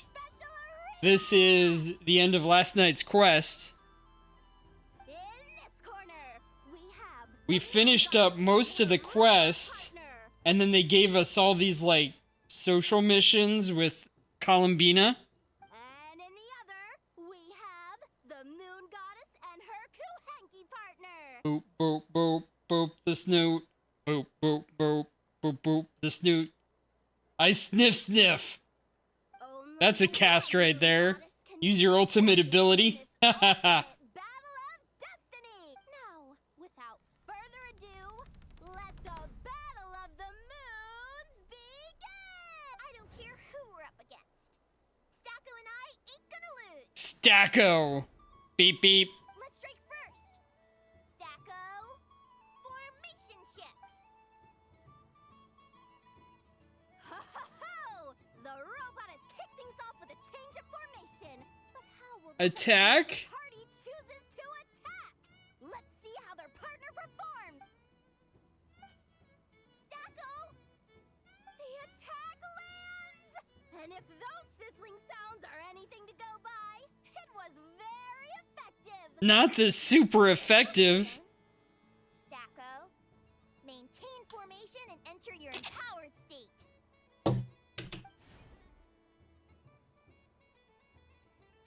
Empowered state!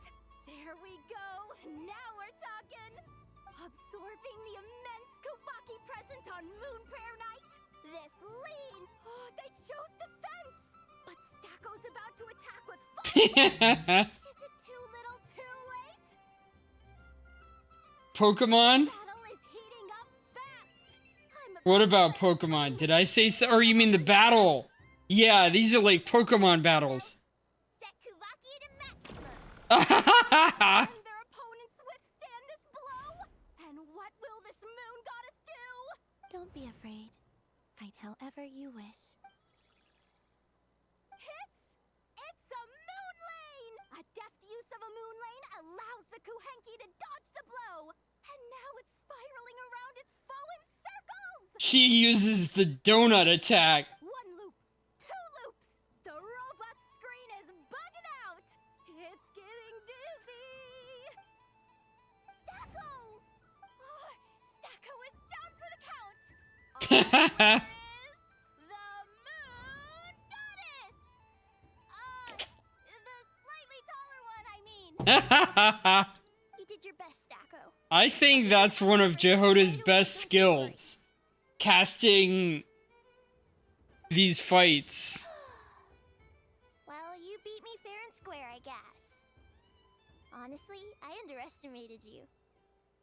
Aww. Again. I think my partner deserves most of the credit. Just you wait. When I'm a little bit older, I'm gonna come back a whole lot stronger. You ready for a rematch?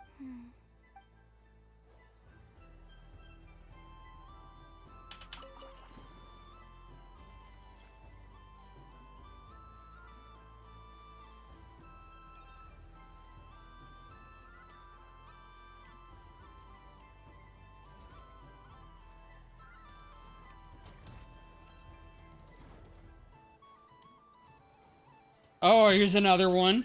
Almost done. If need be, I'll just jump off and finish it up offline, I think. I am not cheating, I know. Uh-oh, sounds like Ineppa's turning into a big baloney bot. I think it's time for some serious maintenance. Moon Goddess, help me. Miss Columbina, I know, is attempting to cheat. What the? I'm not the cheater. You're the cheater. The eyes!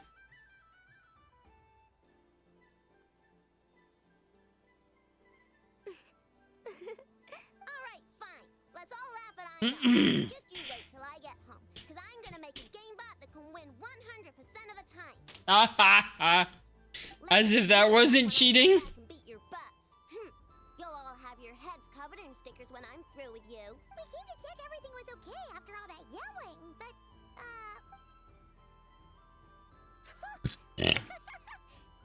What are you playing?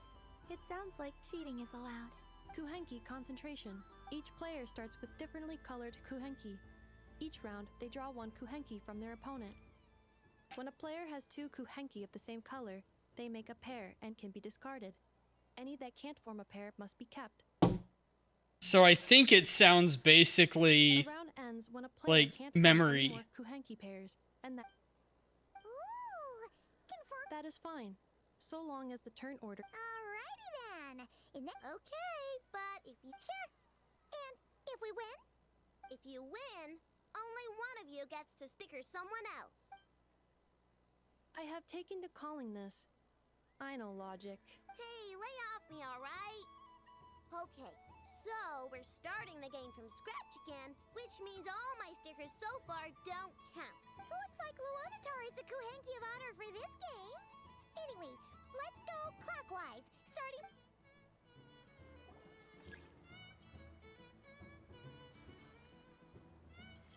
Waiting for your companions to choose their boxes.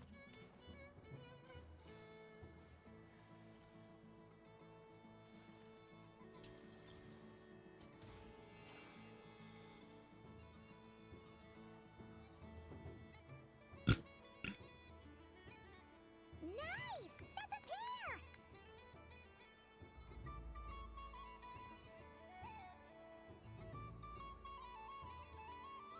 Go, go, fly!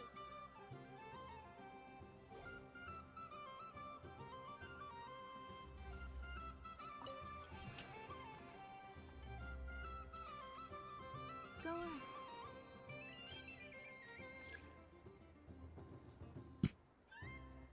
Scratch and sniff? What about it?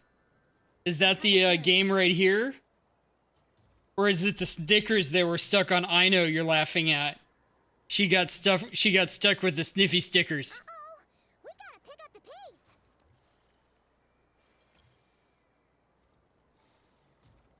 Paimon picked Lunatar and hid her in a box.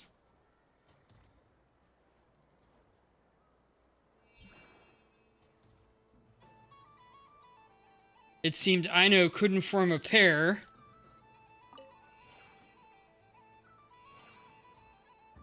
I win. Okay, the sniff emoji. Are you sniffing me? What do you think I smell like? That was too close. I thought I was gonna lose. Good luck, everyone. We're out.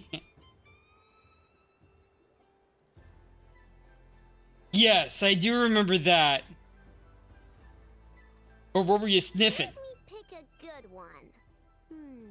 What's it gonna be? You're not looking very pleased with yourself there. What happened to being a huge Grumposaurus? Do you think I smell like chicken? That's not too bad. At least it's food. Probably food that I've eaten recently.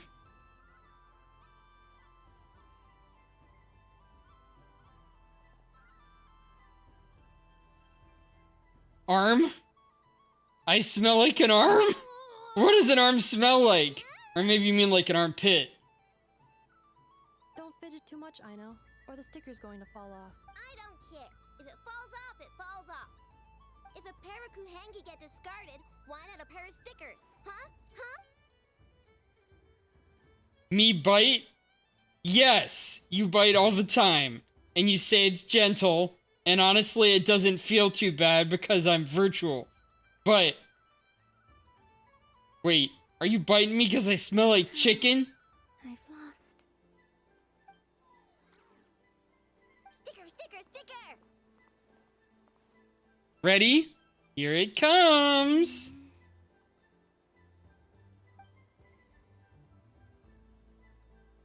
My arm smells like chicken. Maybe that's how I cook it? I do wash my hands, I'll have you know. I wash my hands. You think so? Shame. I can't see it for myself. I smell like KFC!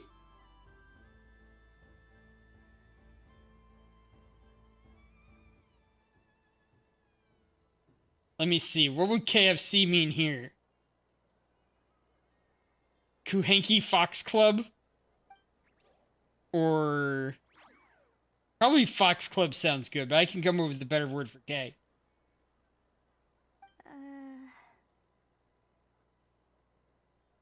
Kleptomaniac Fox Club? What did Luanatar say? She said it looks so cute that she wants me to lose a few more rounds. After many more rounds, everyone's heads are covered in stickers, except for one. Who put these stickers on Paima's eyebrows? Ugh, she can barely see. Alright, now, I think we got enough evidence to prove that there's a serious problem here. The hand's connected to the arm bone. Arm bone's connected to the shoulder bone. Yes, I agree as well. The culprit is... Ineffa! Culprit? What did I do? Quit acting dumb, Ineffa! You're not wriggling your way out of this one. I've been watching you.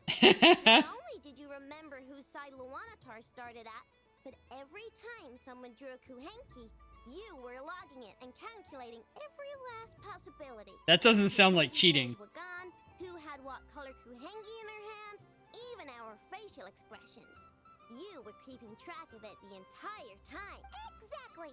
What Aino said! Putting aside the fact that running calculations is not against the game rules, do you have any evidence to support your allegations? The evidence is your eyes were shining. But that's not against the rules either. So she admits it. She certainly does. Alright, everyone grab a sticker. It's time to get Ineffa back. But... Take that!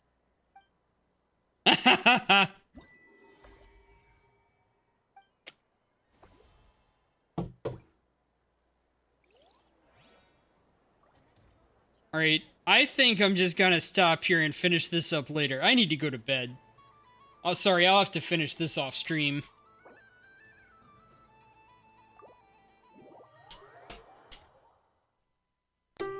Alright, let's see if we can find who to raid.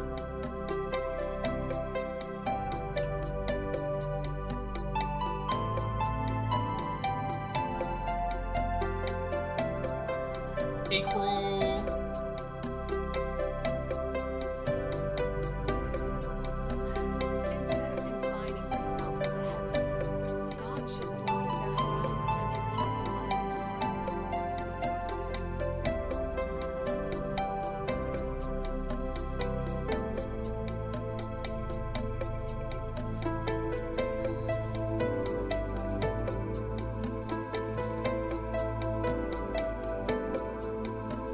Riven female, I should read her.